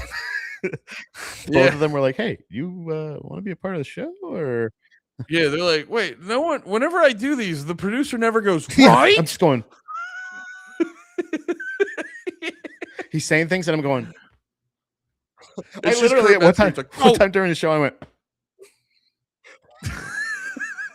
You're a cartoon, dude. I couldn't believe it. No, but yeah, actually, no, yeah, with like the thing I was saying too, with like getting to it's like what happens if you figure it out, and it really is like kind of nothing, and you kind of like, and then you got to realize you're like, well, I still got to make sure I live my life. So I've really allotted this to like the general, because as a comedian trying to get in this space of podcasting, you really try to figure out how to turn your interest into a career. And it's like, I realized I was like, oh, I can't be a conspiracy guy every moment of the day. I can be a conspiracy guy when I'm interested in it. Yeah. And I get over that's when you realize, but there is like that's why like a lot of the like, you got to keep that balance because there is that the human spirit is finding that is like that curiosity to the world. Yeah. You know what I mean? Where you're like, what the fuck is this though, man? Like, it's that's the thing is like with religion when they go like life is a gift, it's beautiful. Isn't this miraculous? We have like Christians believe that God made planet Earth in the perfect dimension, the sweet spot, like where we are in the just fucking like where we're perfectly away from the sun. We got a perfect gravity. We are able to sustain life perfectly. And they were like, yeah, God did that. I'm like, yeah. But also like, and it is incredible that we are in a place in the universe where we're able to exist, whether something put us in this place or not. We know the moon's not real. We know the fucking, like, we know the moon's not real. Let's just all get on the same page, guys. We all know the moon's not real. Rings like a fucking. But like something put us here. And if you really think about human life, the fact that like our consciousness, we have souls, we have like complex systems of circulation in our bodies. We have like different, like nuanced personalities continuously. Our civilization is so incredible. It is incredible. It is miraculous. It is like it's perfect. Life is incredible. The fact that we can exist in this planet, bills, taxes, blah blah blah blah blah. Those are all like those are luxuries that we have. Those are privileges that we're given to be upset about traffic. Do you know what I mean? So the real gift is the freedom that we have to think and to search and to learn and to find shit. So like so religion that's the purpose of it. That's the beauty part of it, of appreciating the gift of life and existence and actually knowing that. No, but I do feel that, but I don't think it's like a hippie or a fucking dude with 100 arms or a fucking guy on a horse or fucking another hippie. You know, you know what I mean? Like, I don't think it's any fat hippie, skinny hippie, mini arm hippie, fucking horse hippie, Jew hippie. Like, it's none of those. It's none of them fucking hippies. It's literally just like, but it is incredible, and we should wonder how the fuck we exist like this and how we can that's the simulation feeling of like, this is the test, this is the game, is we're fucking playing the game. So like we're here. Yeah. So yes, okay, you figured it out. Well, fucking play the game. You know what I mean? Like, you still have to vote. You still got to fucking go to the doctor. You still got to fucking get gas. You know what I mean? Like, shit. That's the game. It can be as like, it's like playing Grand Theft Auto. You can do the missions, you can do all that stuff, or you just fucking run up your stars, bro. Who gives a fuck? Well, I think like, that's if you also... run up your stars, I think and that's the difference is now I've been running up my stars up to this point. Well, bro, I sound fucking crazy. I am. You and me. I can't believe this is the most vulnerable I've ever felt on the show. I've ever been. I'm reverting to a child. I've been baby. I've never felt as vulnerable in my life ever. And there's different dimensions. Also, can you change my diaper? Yeah, I don't know why I said vote, by the way. That's what, but like, that's if any purpose were to vote, that's why. Oh yeah, dumb part. That's weird to say vote. Yeah, sorry. I apologize. Don't vote, guys. Also, it's really important you pay. It's really important you pay your HOA. It is important you do that, but that's the Game Pass. You're paying. That's your bills are your fucking Game Pass. If you don't pay your Game Pass, you don't continue to play the game at the best level. You have to either go back to the free version or can't fucking play Arc Raiders if you don't fucking give them $10 a month. Wait, I have to pay that. Oh, did you buy a game? Now your game costs $10 a month. Is that for real? I just downloaded that. Yeah, dude, they make these fucking... I think I paid for it too. I paid for the game. You have to pay for the game. Okay, but then I have to pay more to play it? You can't not play it if you're not online. Fortnite, I don't understand it fully because Fortnite has some workaround where, like, I wasn't paying for PlayStation Plus, and I wasn't paying for that. Oh, wait, you're on PC. You might not have to pay for it. Because you just have the internet over there. But yeah, no, I got Arc Raiders on PlayStation, and then they're like, oh, but you need access, like, they're basically like, well, the internet costs money now, and yeah, you have to pay $10 to pay you have to pay $10 a month to play your fucking $40 game. That's crazy. A travesty. Run up stars, bro. Yeah, running up stars is fucking. That's what you're doing. I was gonna say too. Well, I think you and me both get motivated from a sense of like, we kind of like played the game for a while, and then we're like, the game that they tell you to play, and we're like, okay, because it is kind of funny. I think I just like lock in on systems because the way my brain works, where it's like, we always joke about how the path of comedy in this podcasting stuff is not very clear, and it's what can become the most frustrating of it all, where you're like, oh, I did all the things, and then it's like, well, you still don't have what you wanted, and you're like, but I did the things, none of that's clear. And it's why I get I've been playing Magic the Gathering a bunch, because in Magic the Gathering, if you do all the things, you win the game. You know what I mean? And that's the stuff. That stuff makes sense to my brain. It's why I go for games like Fortnite or like a sports game over like Nate talks about those open world like RPGs where he spends 2 hours making his character. Where I go like, well, I don't know what am I supposed to do? What am I supposed to do? That like. Yeah. And that's what kind of fucked me in life. And that mixed with being like a go along to get along guy. That's what fucked me in life. And now I get so curious about this stuff because I go, well, most of the shit that was given to me was wrong. So now I'm just curious, like, well, what's the right fucking answer? And then that becomes a whole philosophical of like, what is right, blah, blah. But you get what I'm trying to say. Yeah. And I think it's like, while I still try to spend time living my life, you can't, because there is that balance. You can't just spend every day asking why, because then you're not living.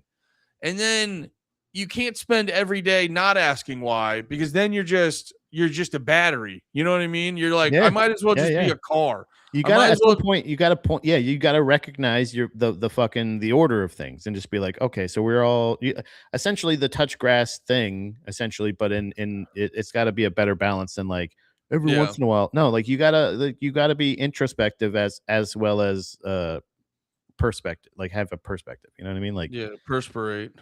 yeah, you got to make sure. Yeah, that's you have to have that. You have to be able to check in and not just exist, because then it does become mundane and it does feel senseless and useless, and you just feel like nothing, because that's what you're doing.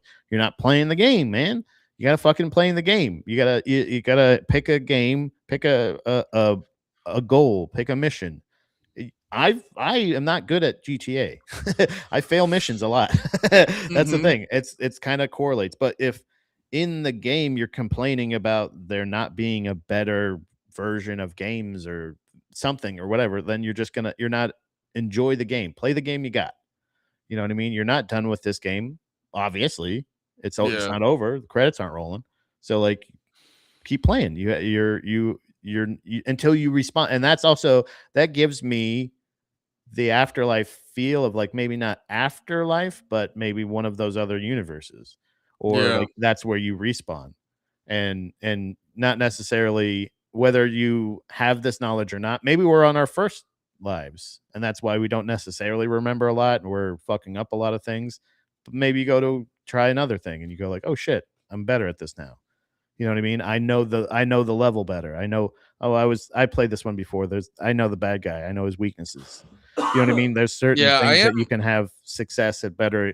And that's not saying that you have to like exit out, you know, like suicide or anything, and go get to that. Cause that's the thing, is you're not learning. You're not dying. You're not experiencing those things that are happening. You're not actually feeling it. So you're not gaining that experience. So life is legitimately the greatest graphics game you've ever had, and we're still bitching about it. You know what I mean? Like, it legitimately, my perspective feels like it's completely shifted to like, I feel like I get it now. I understand existence now. And yes, like open micers suck. There's a lot of times that comedy sucks. There's a lot of times that life sucks, traffic sucks, people suck. But like, I don't lose my mind that way in a game. I usually just run them off the road. But that's the thing, is like finding the balance of just going like, no, I don't have to run them off the road. I don't have to do anything. They're just playing the game different. Do you know what I mean? Like the same way I would watch somebody in the lobby of Fortnite right before we go, and some people run around, grab guns, and just shoot people in the face. That's the intrusive thoughts getting out. and then they go into the real thing, and then they exist. Then they're more, you would hope, more meticulous. Well, I do personally enjoy. Now, do I think it's simulation theory? I don't fucking know. That simulation theory also at times feels like a cop-out philosophy, but also you wouldn't know if it was real. So, you know what I mean? It's like whatever. But there is, like, I think the video game analogy is good, because it's like, while life does, I agree with you, like there are these aspects where it does feel like a gift. It does, but it also does at the same time center around, like, not to sound emo, but it does feel like it like almost centers around pain, where it's like you don't get to enjoy the good vibes. You know what I mean? It's like we're the characters though. Like we don't normally feel this. Well, it's like that's how the thing. When it's you're kind of playing that a game. Yeah, exactly. It's kind of that thing of like how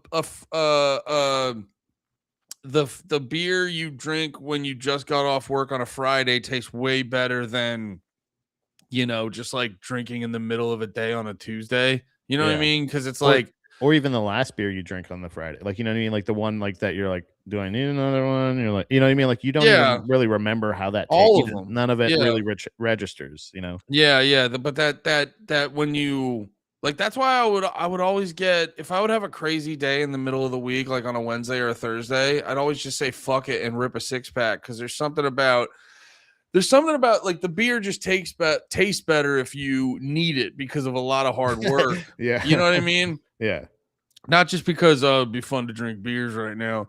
But I register every beer I drink. With the Federal Bureau of Beer Like, Investigation. taste 16% on taste on this one. But it's my 17th though. This is my 17th. And honestly, I think I'm just writing on my hand. Yeah. Yeah, just But writing. no, on it. like I know for me, like it's why I'm really bad at like just like doing something for the pure fun of it, because it's like, I don't know, man. There's something in me that goes like, this needs to be for something. This needs to be building to something. is. This needs to, and like, I just have that. I'm so bad at relaxing. I'm genuinely terrible Same. at it. You know what I Yeah. mean? And now, granted, like, don't get me wrong.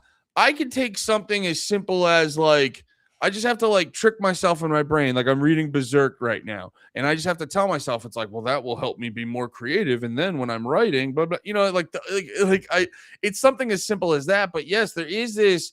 It to me, the way my brain works, it feels like it's just you're just hitting with like, it feels like getting hit with constant tests or constant. It's like all these moments of almost like the devil's just trying to be like, just fucking bow out, just fucking tap out. And you're like, no.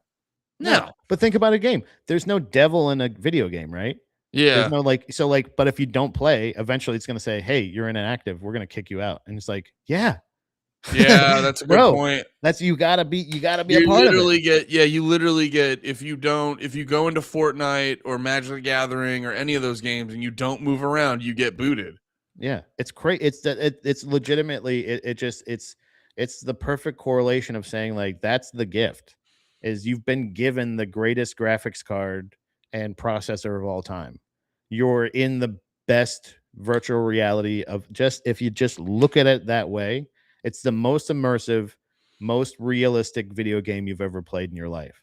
It's so funny because for people who don't know, Pat just got a new computer and now he knows what. And he's finally realized what Fortnite in HD looks like. I am reborn.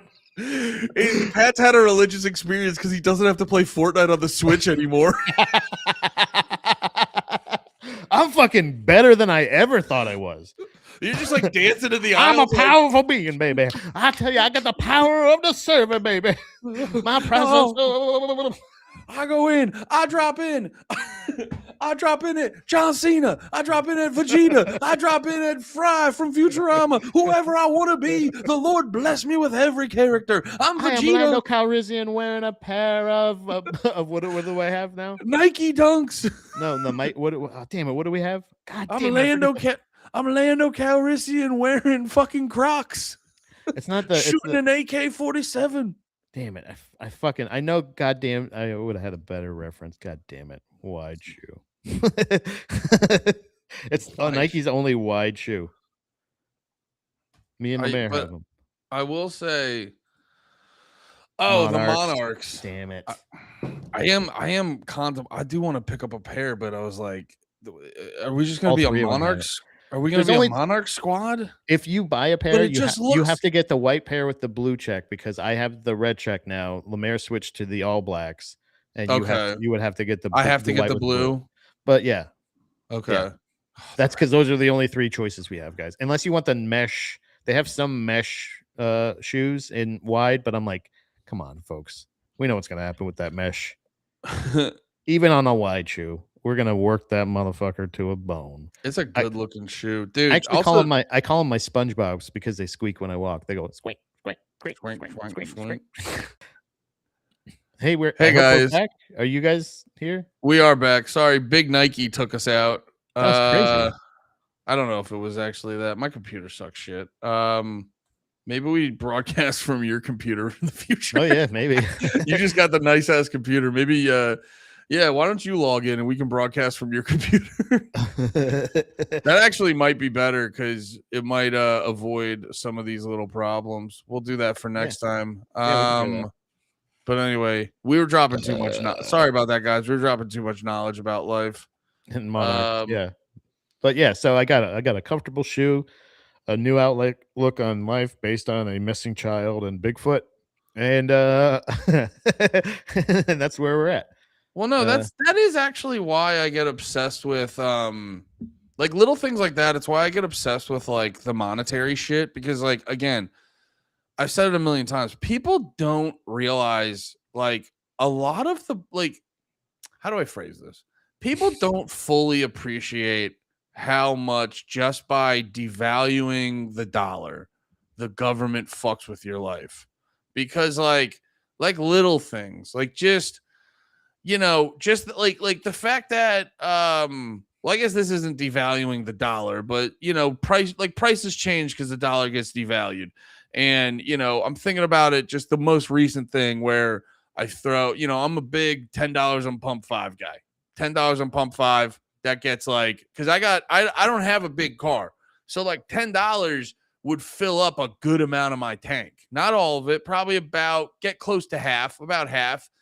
And then just seeing now that like $10 don't hit half no more. And you're just like, it just changes how you maneuver through the world. And all this little stuff with, like, I always like to bring up the example, like you could be like like back in the day before they completely devalued the currency, they fucking like you could just be a dude off the boat who didn't speak English. You just show up to a factory, they got you a job, and now you got enough money to pay the fucking bills. You know what I mean? Like you could be a retarded guy. All of us guys who are trying our darndest to just be okay. You could be a retarded guy back in the day and like, provide for the family. You know what I mean? Yeah. You weren't gonna be rich, but like one retarded guy working a dumb, shitty fucking job could provide for the fucking family. And it's like little stuff like that. Like they don't just like make everything expensive. They like steal your dignity and shit like that. They steal and so little things like this, like it wasn't a conscious thing, but like you probably getting a new computer, that just subtly solves a bunch of problems for you, right, Pat? Yeah, a ton. Yeah, that's actually it makes once I figured out the rendering thing because I found it was a real dark level because I was like I thought I wasted a lot of money just on a fucking fancy gaming computer, but I ended up being just because some kind of driver or some I'm still learning about it. I'm still figuring this shit out, but I feel like it helps to solve so many fucking issues. I can do every bit of editing on this computer and it doesn't tie up like hours and hours of my computer just to process it or some shit. I'm going to try to sell my Mac for whatever I can get for it and finally be done with that one. It just makes it's like a huge weight is lifted off of my chest, but like, yeah, for sure.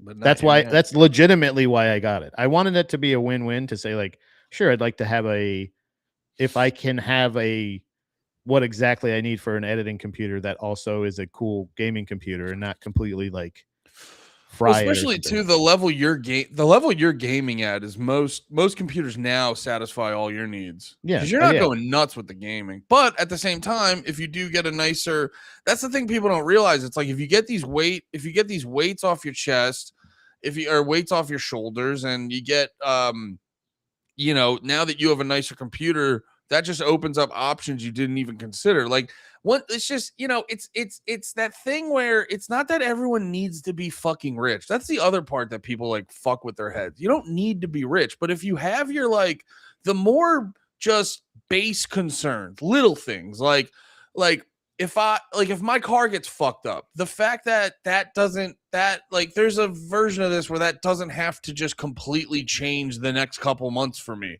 or like the next fucking year. Like you've gone through that a whole bunch. Not having that just frees you up to just, experience more things, appreciate more things. So, and it's why I just always bring up, there are these little things like them devaluing the currency and all that kind of shit. Like, just like, it's why I'm surprised more people are anti-war, just outside of the pure misery of it. It's like, do you know how much money we fucking waste to go fucking just murder people in other countries? You know what I mean? Like, you're mad shit's expensive. It's like, it's not just because like corporations are evil, but they get help from the government that legalizes their evil behavior and things like that. So yeah. I'm gonna go fill up my water cup real quick. I mean, with piss. Yes, I'm gonna go fill it up with piss. I'll be right back. Yeah.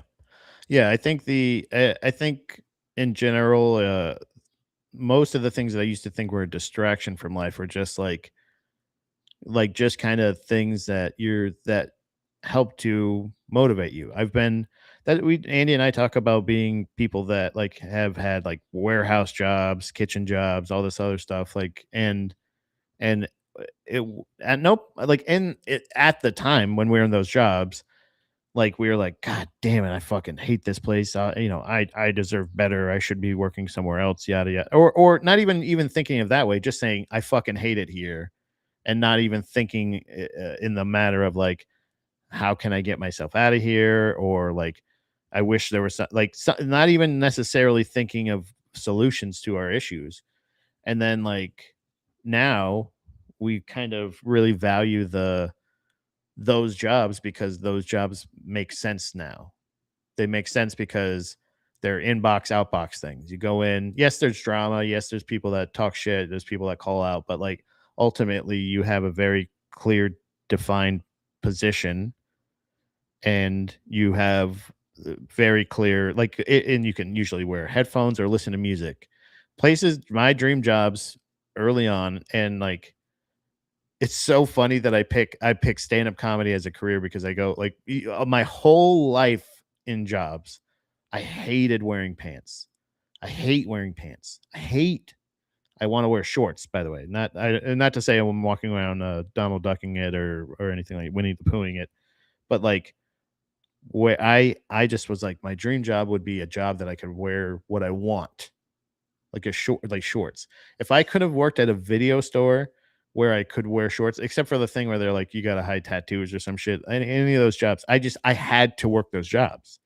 But nowadays, like with most places, they don't give a shit about tattoos. They don't give a shit if you wear shorts. You know what I mean? Like there's so many places like that. That's the way, because it should be like that. The set uniform or anything like that. So it's so funny that I pick a profession where I go like I want to be a stand-up comedy comic. What's one of the only rules in comedy that anybody usually talks about? You're not supposed to wear pants. Like at least when we were starting, when what the main thing was for the longest time was you can't wear shorts on stage. That's unprofessional. And you're just like, I'm talking about like diarrhea. Yeah. So like I didn't think there was, but you learn what a professional position is in these other non-professional things. So like I was saying, like my dream job growing up, like even though I hated kitchen jobs and all these other things, was like I just wish I could wear what I want and like kind of just do what I want. And it's like that was my key for a dream job, that was my goal. So now those those jobs make more sense to us. And I have to piss like crazy right now. God damn it. All right, I'll be back. Sorry. No, you're good. Yeah, the no shorts on stage thing was always a funny thing for me because just and I've mentioned it a bunch, like Big J was like my top guy when I first started doing stand up. So like, that really, and honestly too, I was into like a bunch of different guys. So it'd be like Doug Stanhope, Jim Jeffries, Big J, Kyle Kinane, and Patrice. And like there's not really like a specific uniform way of dress with those guys. Like Patrice he'd either be wearing like a suit or like like a jersey, like a football jersey or something like that. Or Big J, Kurt Metzger is the best. He has the best line on that. Big J was dressed like he rhino charged through a fucking Hot Topic. That was they did a roast. I think they did a roast of Joe DeRosa forever ago at the first stand. And yeah, that line was on YouTube. Rhino charged through a Hot Topic. But and then yeah, like Doug Stanhope. I mean, he kind of dressed like a schlubby white dude, but now he wears like the ridiculous suits, and Jim Jeffries is a leather jacket guy, things like that. And who else? Honestly, I probably dress more like Kyle Kinane now than I mean, I've always dressed more like Kyle Kinane than any of those other comedians. But you know what I mean? It's like there's no uniform style of dress, I think. I think it's all just about, well, this is the thing too where it's kind of why I love the concept of the free market, because you don't really have to you don't have to think too in depthly about these things. They kind of just fall in place. You know what I mean? Like, depending on your style of comedy or comedy in general, it's like if it really mattered, no one would wear shorts on stage. You know what I mean? All that stuff falls into place in like in a very similar way to how the free market works. And people don't like that. People don't like that. It sort of makes them feel like they're, almost like it's why people think the people who believe in the free market, they treat it like, what do they call it? What do they call it, Derek? The invisible hand of the market.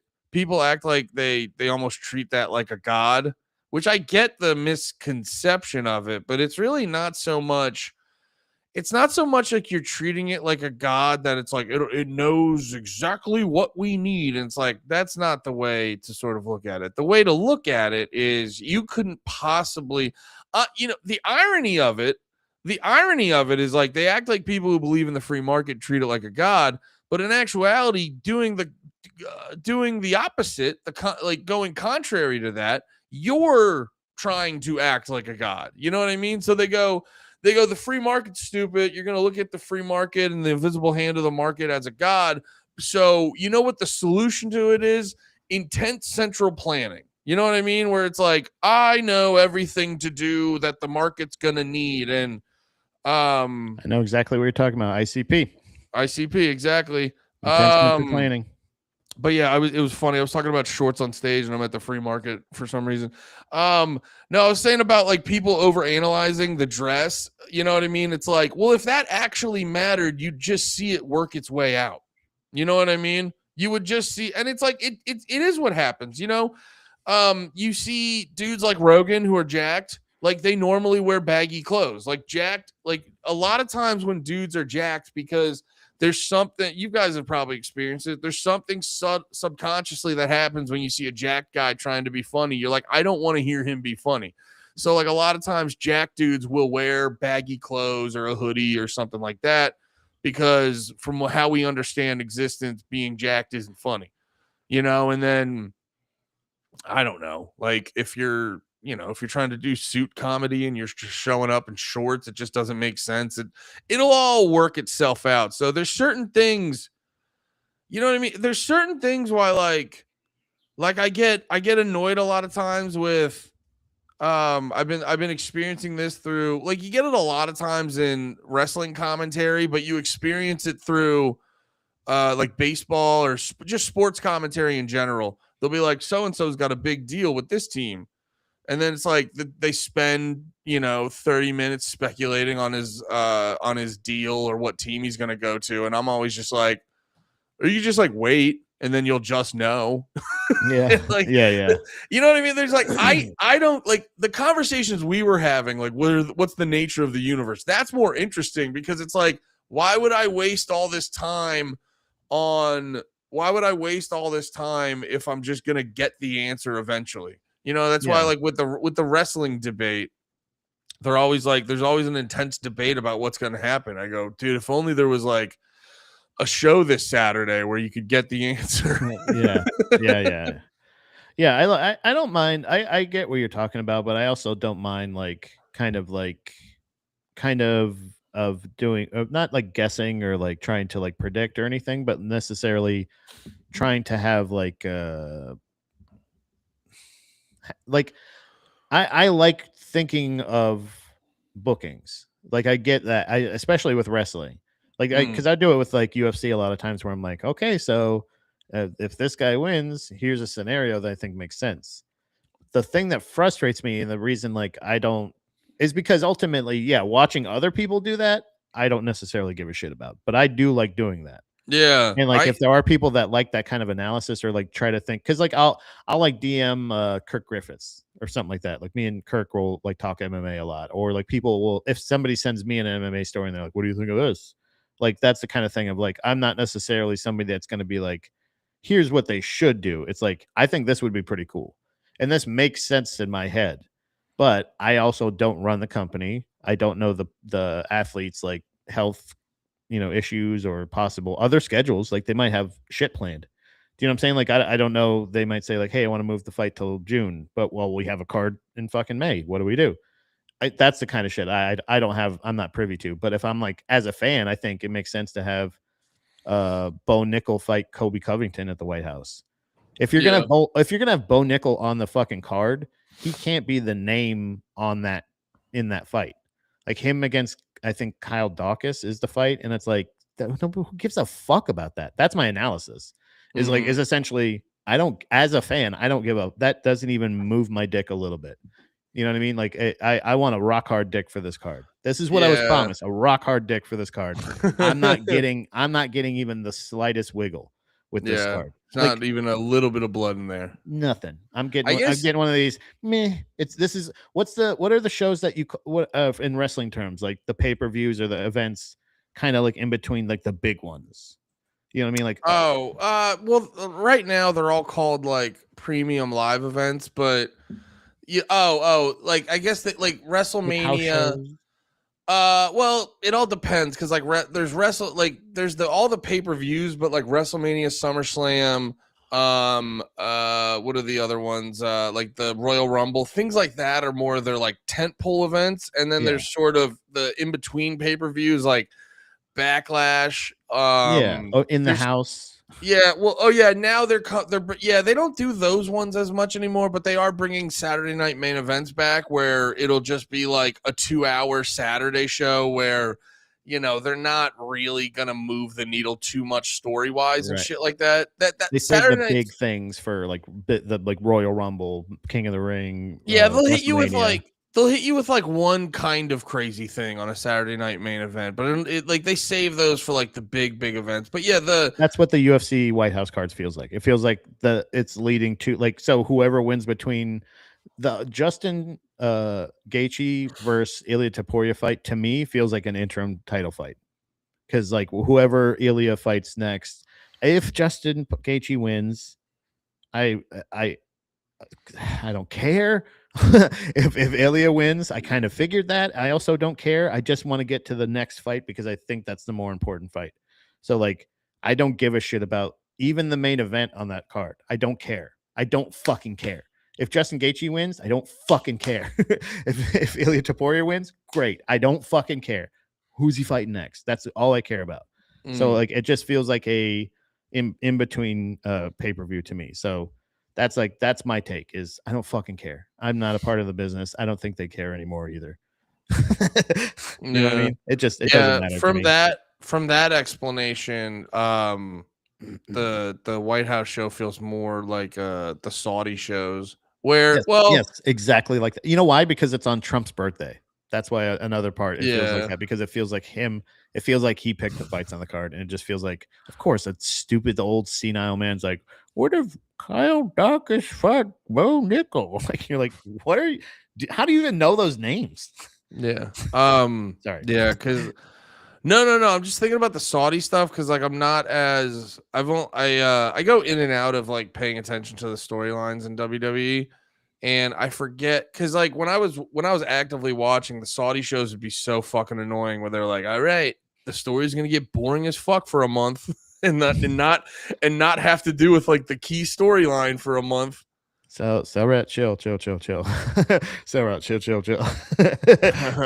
So Rat, fucking honestly, chill. A lot of us were thinking that. None of us are saying it out loud right now. So Rat, okay, chill out. Joe Rogan even said it on his fucking podcast, we're like, I'm scared. Security's gonna be scared. I don't know why he turned him into Jordan Peterson.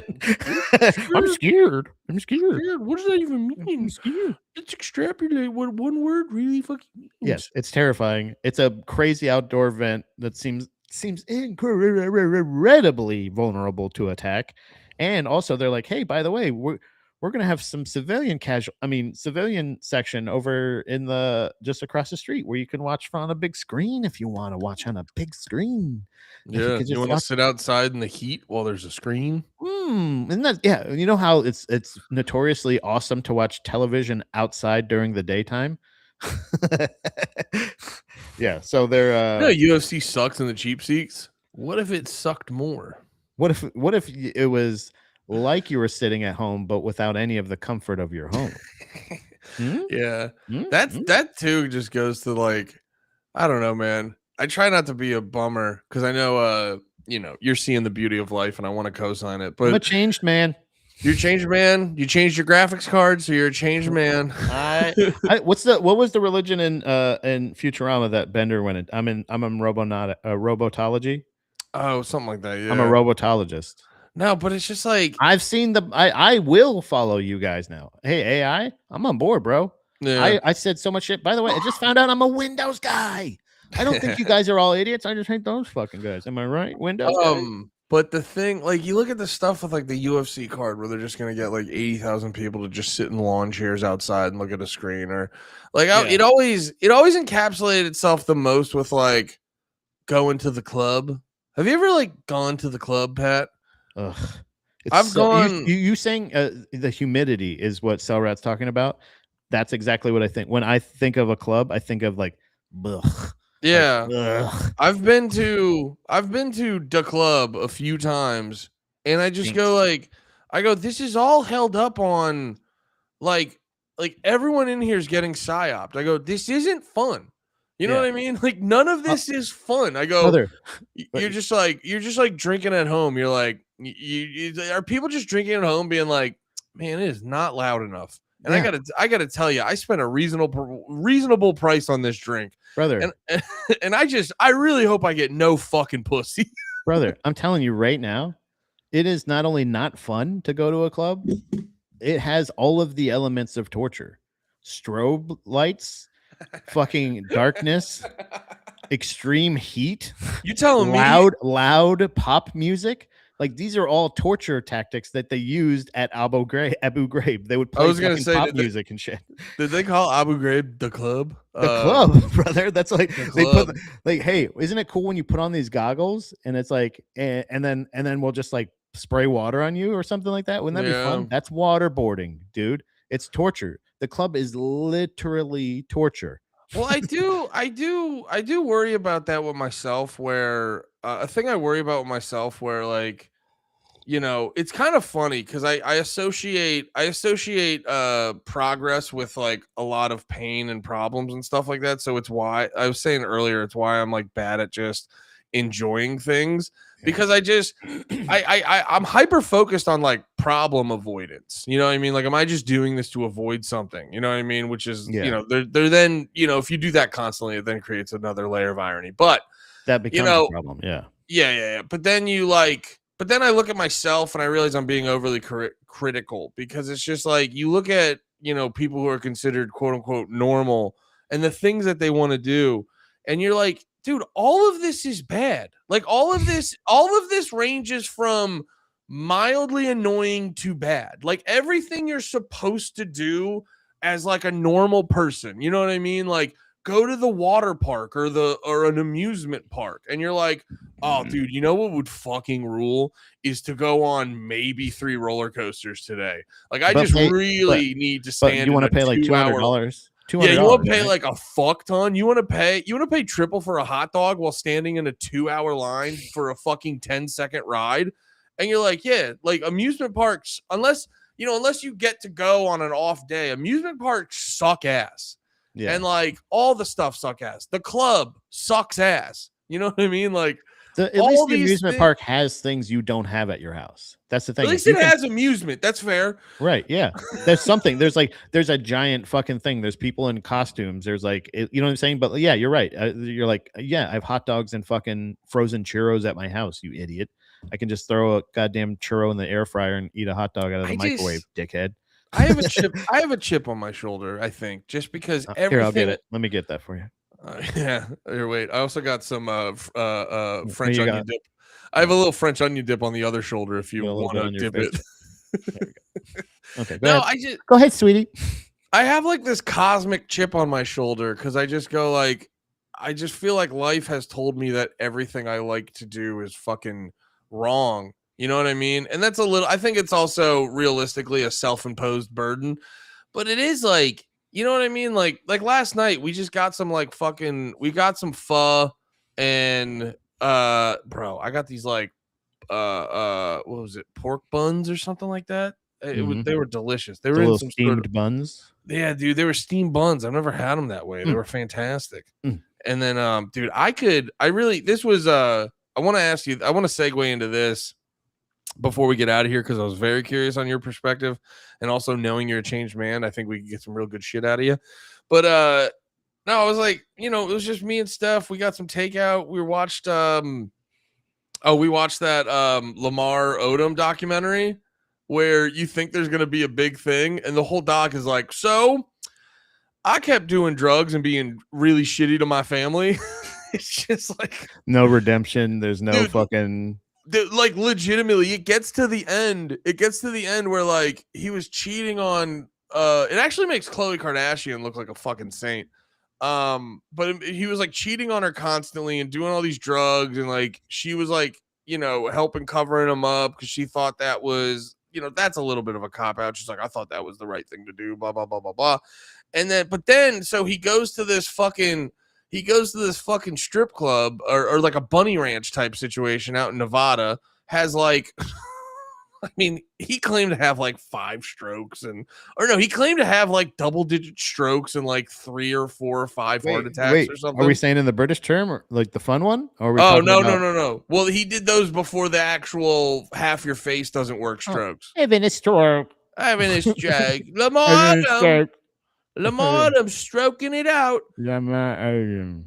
So yeah, he has all this. He's in like the hospital for like, dude, he had to like relearn who his kids were, like had to learn how to walk and all that crazy shit. And like Khloe Kardashian just shows up every day to like help him out with that. So then they transition out of the hospital. He gets him an assisted living center. And then she shows up one day and she was like, is that crack? Like she's like, when you smell crack, you can always identify crack. She's like, and she found out that bro dude was doing crack and playing up how fucked up he was. He wasn't that fucked up anymore. And he would just, when she left, he would like, when she would come back, he would lean into being fucked up when he actually, and I'm like, and then you look and there's like 10 minutes left in the doc and you're like, oh, so you're just a bad fucking dude. You're just a dickhead. You're just a piece of shit. Yeah. It was just the whole time. It was like, dude, like the funniest part too is like he wanted to do a reality doc that a Kardashian didn't want to do. He actually forced a Kardashian to do a reality show she didn't want to do. And I go like, I didn't know that could happen. I didn't know you could do that. That doesn't exist in our culture usually. But anyway, we had takeout and watched Lamar Odom be a piece of shit, and it was a lovely evening. And you're just supposed to be like, that ain't living, brother. But again, I think some of that's like self-imposed, but I don't know, man. I'm trying to, because this is why I really enjoy, I was talking about it on Panties. It's why part of me kind of wants to get into sports just so I can have that part of my brain that just needs, I can't just keep analyzing my purpose in the world. It's exhausting and not productive. So why don't I just make my brain analyze baseball stats or something? Like I just need to shift, because it's like I realize like I haven't been living nearly as much as I should or could be, because I'm just spending every time contemplating the implications of every moment of my existence. And I got to tell you, that's not fun for anyone. No. It's not fun. It's exhausting. But yeah, one last topic, then we can get out of here. That's less esoteric. I was thinking about this, eating the egg rolls, because they had really good they had like really good pork egg rolls and vegetable egg rolls and stuff. And I got to tell you, dude, I could have ate 20 of those things. And it really, I was like, what is the best, like, what's the best appetizer? Like which group has the best app, or like which restaurant? Like, I was really thinking about it. Like, I was like, what's the best? And you're a guy. I'm very curious about what your app perspectives are. I've been around. Been around. You can't fault the mozzarella stick. Chili's has done the science as far as the poll. What? Got my ass. And now onto food. Yeah, enough about existence. How do we end our existence? Mozzarella fried deeply. Fry it. Whatever it is, fry it. But no, I'd say what culture? Ultimately, I would say probably the age. They got there because like taquitos aren't necessarily an appetizer, and nachos are great, but they're super messy, and they really intend it on being an entree. They intend on, and what are those soggy chips That's that a I hate? good point. They You know what I'm really saying? they really push you to be like, this could be dinner. And you're like, no, it's chips, brother. No, Chips are it's never chips. fucking dinner. Ever dinner. They're never Yeah. fucking dinner. Well, Stop then doing that. And it's if it was an app, by the way, if they just accepted nachos as an appetizer, if as a culture, then nachos alone start to like, you're like, yeah, brother, because the versatility with that shit is their version of the egg roll. You know what I'm Yeah. saying? So like, But I also, too, ultimately, if you think about it too, the process of trying to make nachos dinner goes counterintuitive. Excuse me. I'm about to cry. I love nachos so much. They're real on me, damn it. God damn it. It's an entree to me, damn it. It's counterintuitive to what, like, the general structure of nachos, because it's Mexicans are obsessed with making chips dinner. They're obsessed with it. They won't let it die. They do the soggy chip thing, and we put sprinkled cheese on it. We didn't, like, brother. Stop making chips dinner. Chips aren't dinner. Stop. It does lead to endless creativity, because Mexicans decided, they go, we got these 5 ingredients and we will not add more. and their versatility with those 5 ingredients. Yeah. You know what I'm saying? But like, stop saying chips are dinner. Chips, you got quesadilla. It's the same shit. We know it's the same shit. You're preparing it different, but if they're crispy and they're cut into little pieces, it's a teaser, bruh. It's not dinner. Okay. Can I make a possible appetizer hot take? Please. Well, it's like, this is why I respect Chili's with their triple dipper, because there's a lot of places with their philosophy. The second they add 3 or 4 different things to one appetizer, they go, that should cost $49. Right. And you're like, no, there's still the amount that's on these other plates. Yeah. You're admitting that none of these things are a meal, but these things combined can become a meal.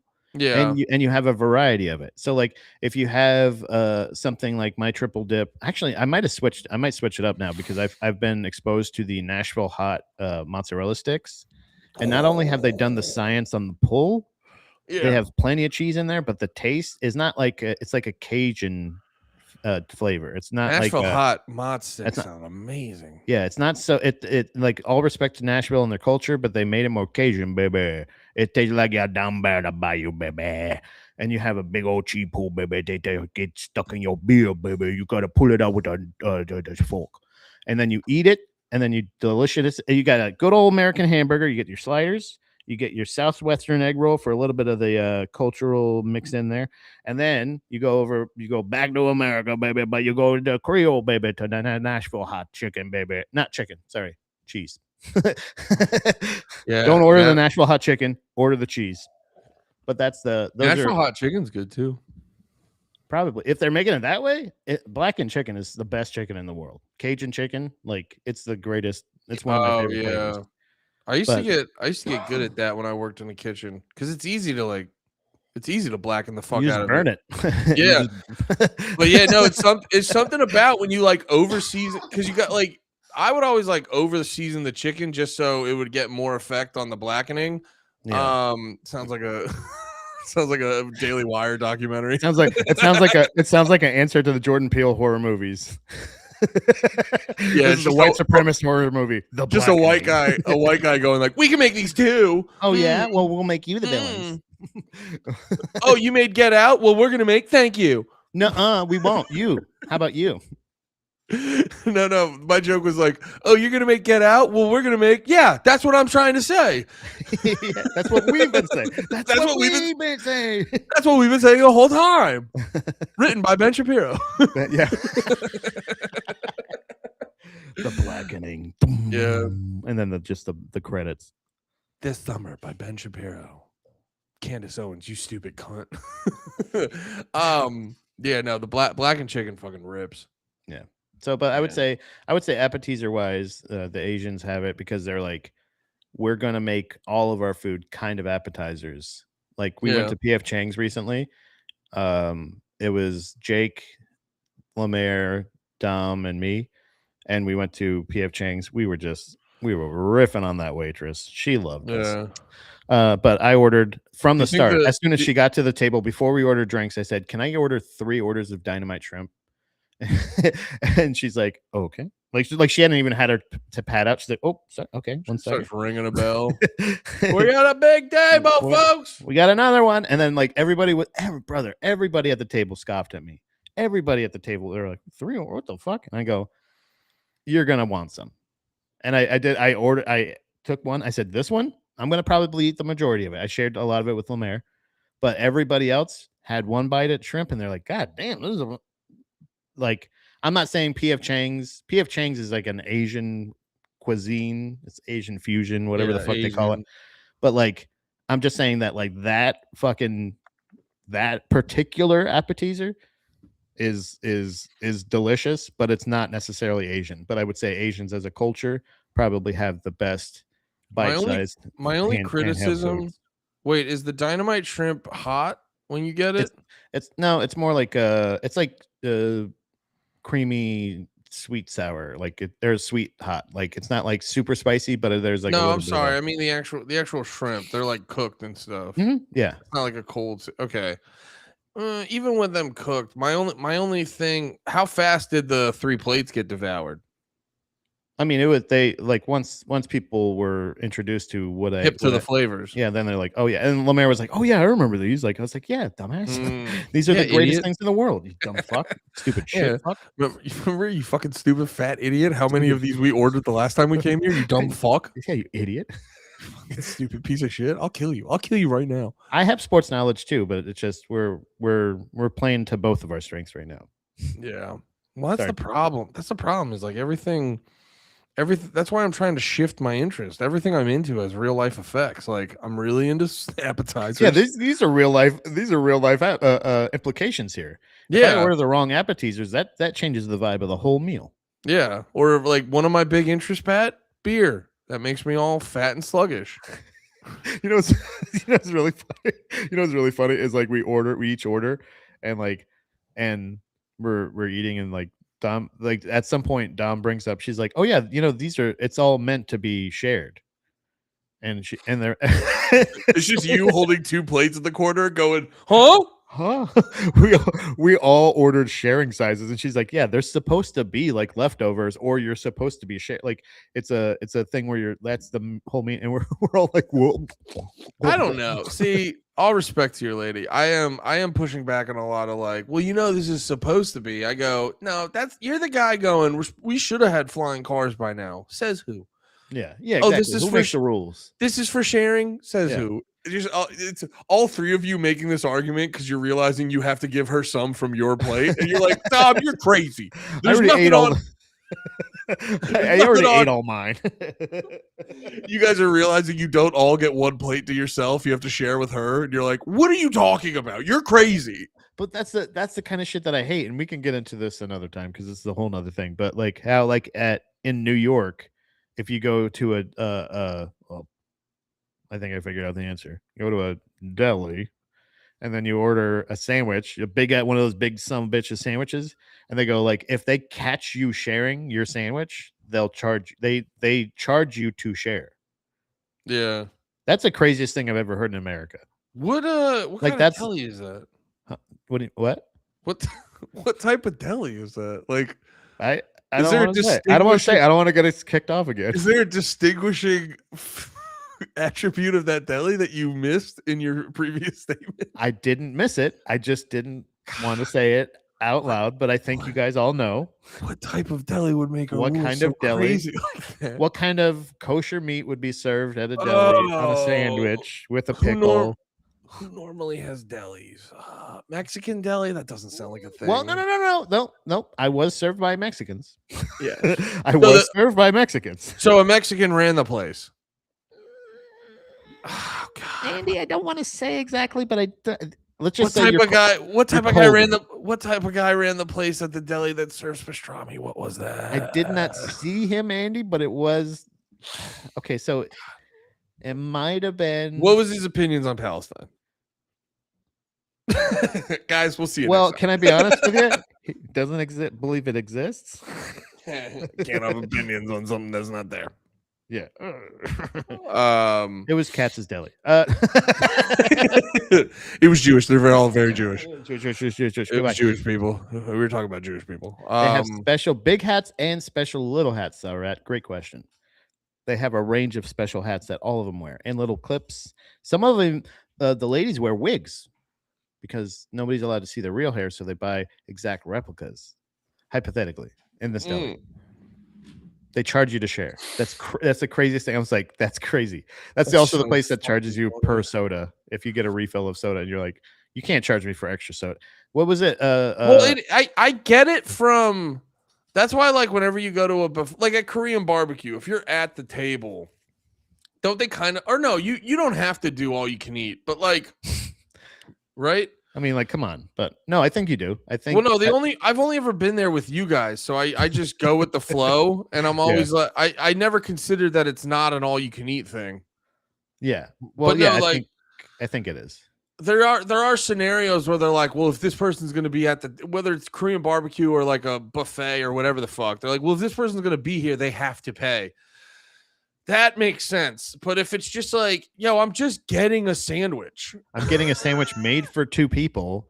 and if I'm someone share else it with another person, if someone else nibbles it, I now owe you $10. Yeah, it's crazy. It's like $13. It's like almost like half the price of the sandwich or some shit. Like, yeah, it's almost like so it's the reverse. Like they're exploiting technicalities. We're just East Coast boys, baby. That's all. We just know the Jewish way. That's all. I mean, like deli way. We just know the deli way. It's almost like they're learning technicalities and thinking those are valid workarounds when we all really know what's going on. No, it's not like that at all. It's not like that at all. Nope. I actually, you know what? I sat down and I thought about it. I sat my white ass down and thought about it. It's not like that at all. Yeah. Nope.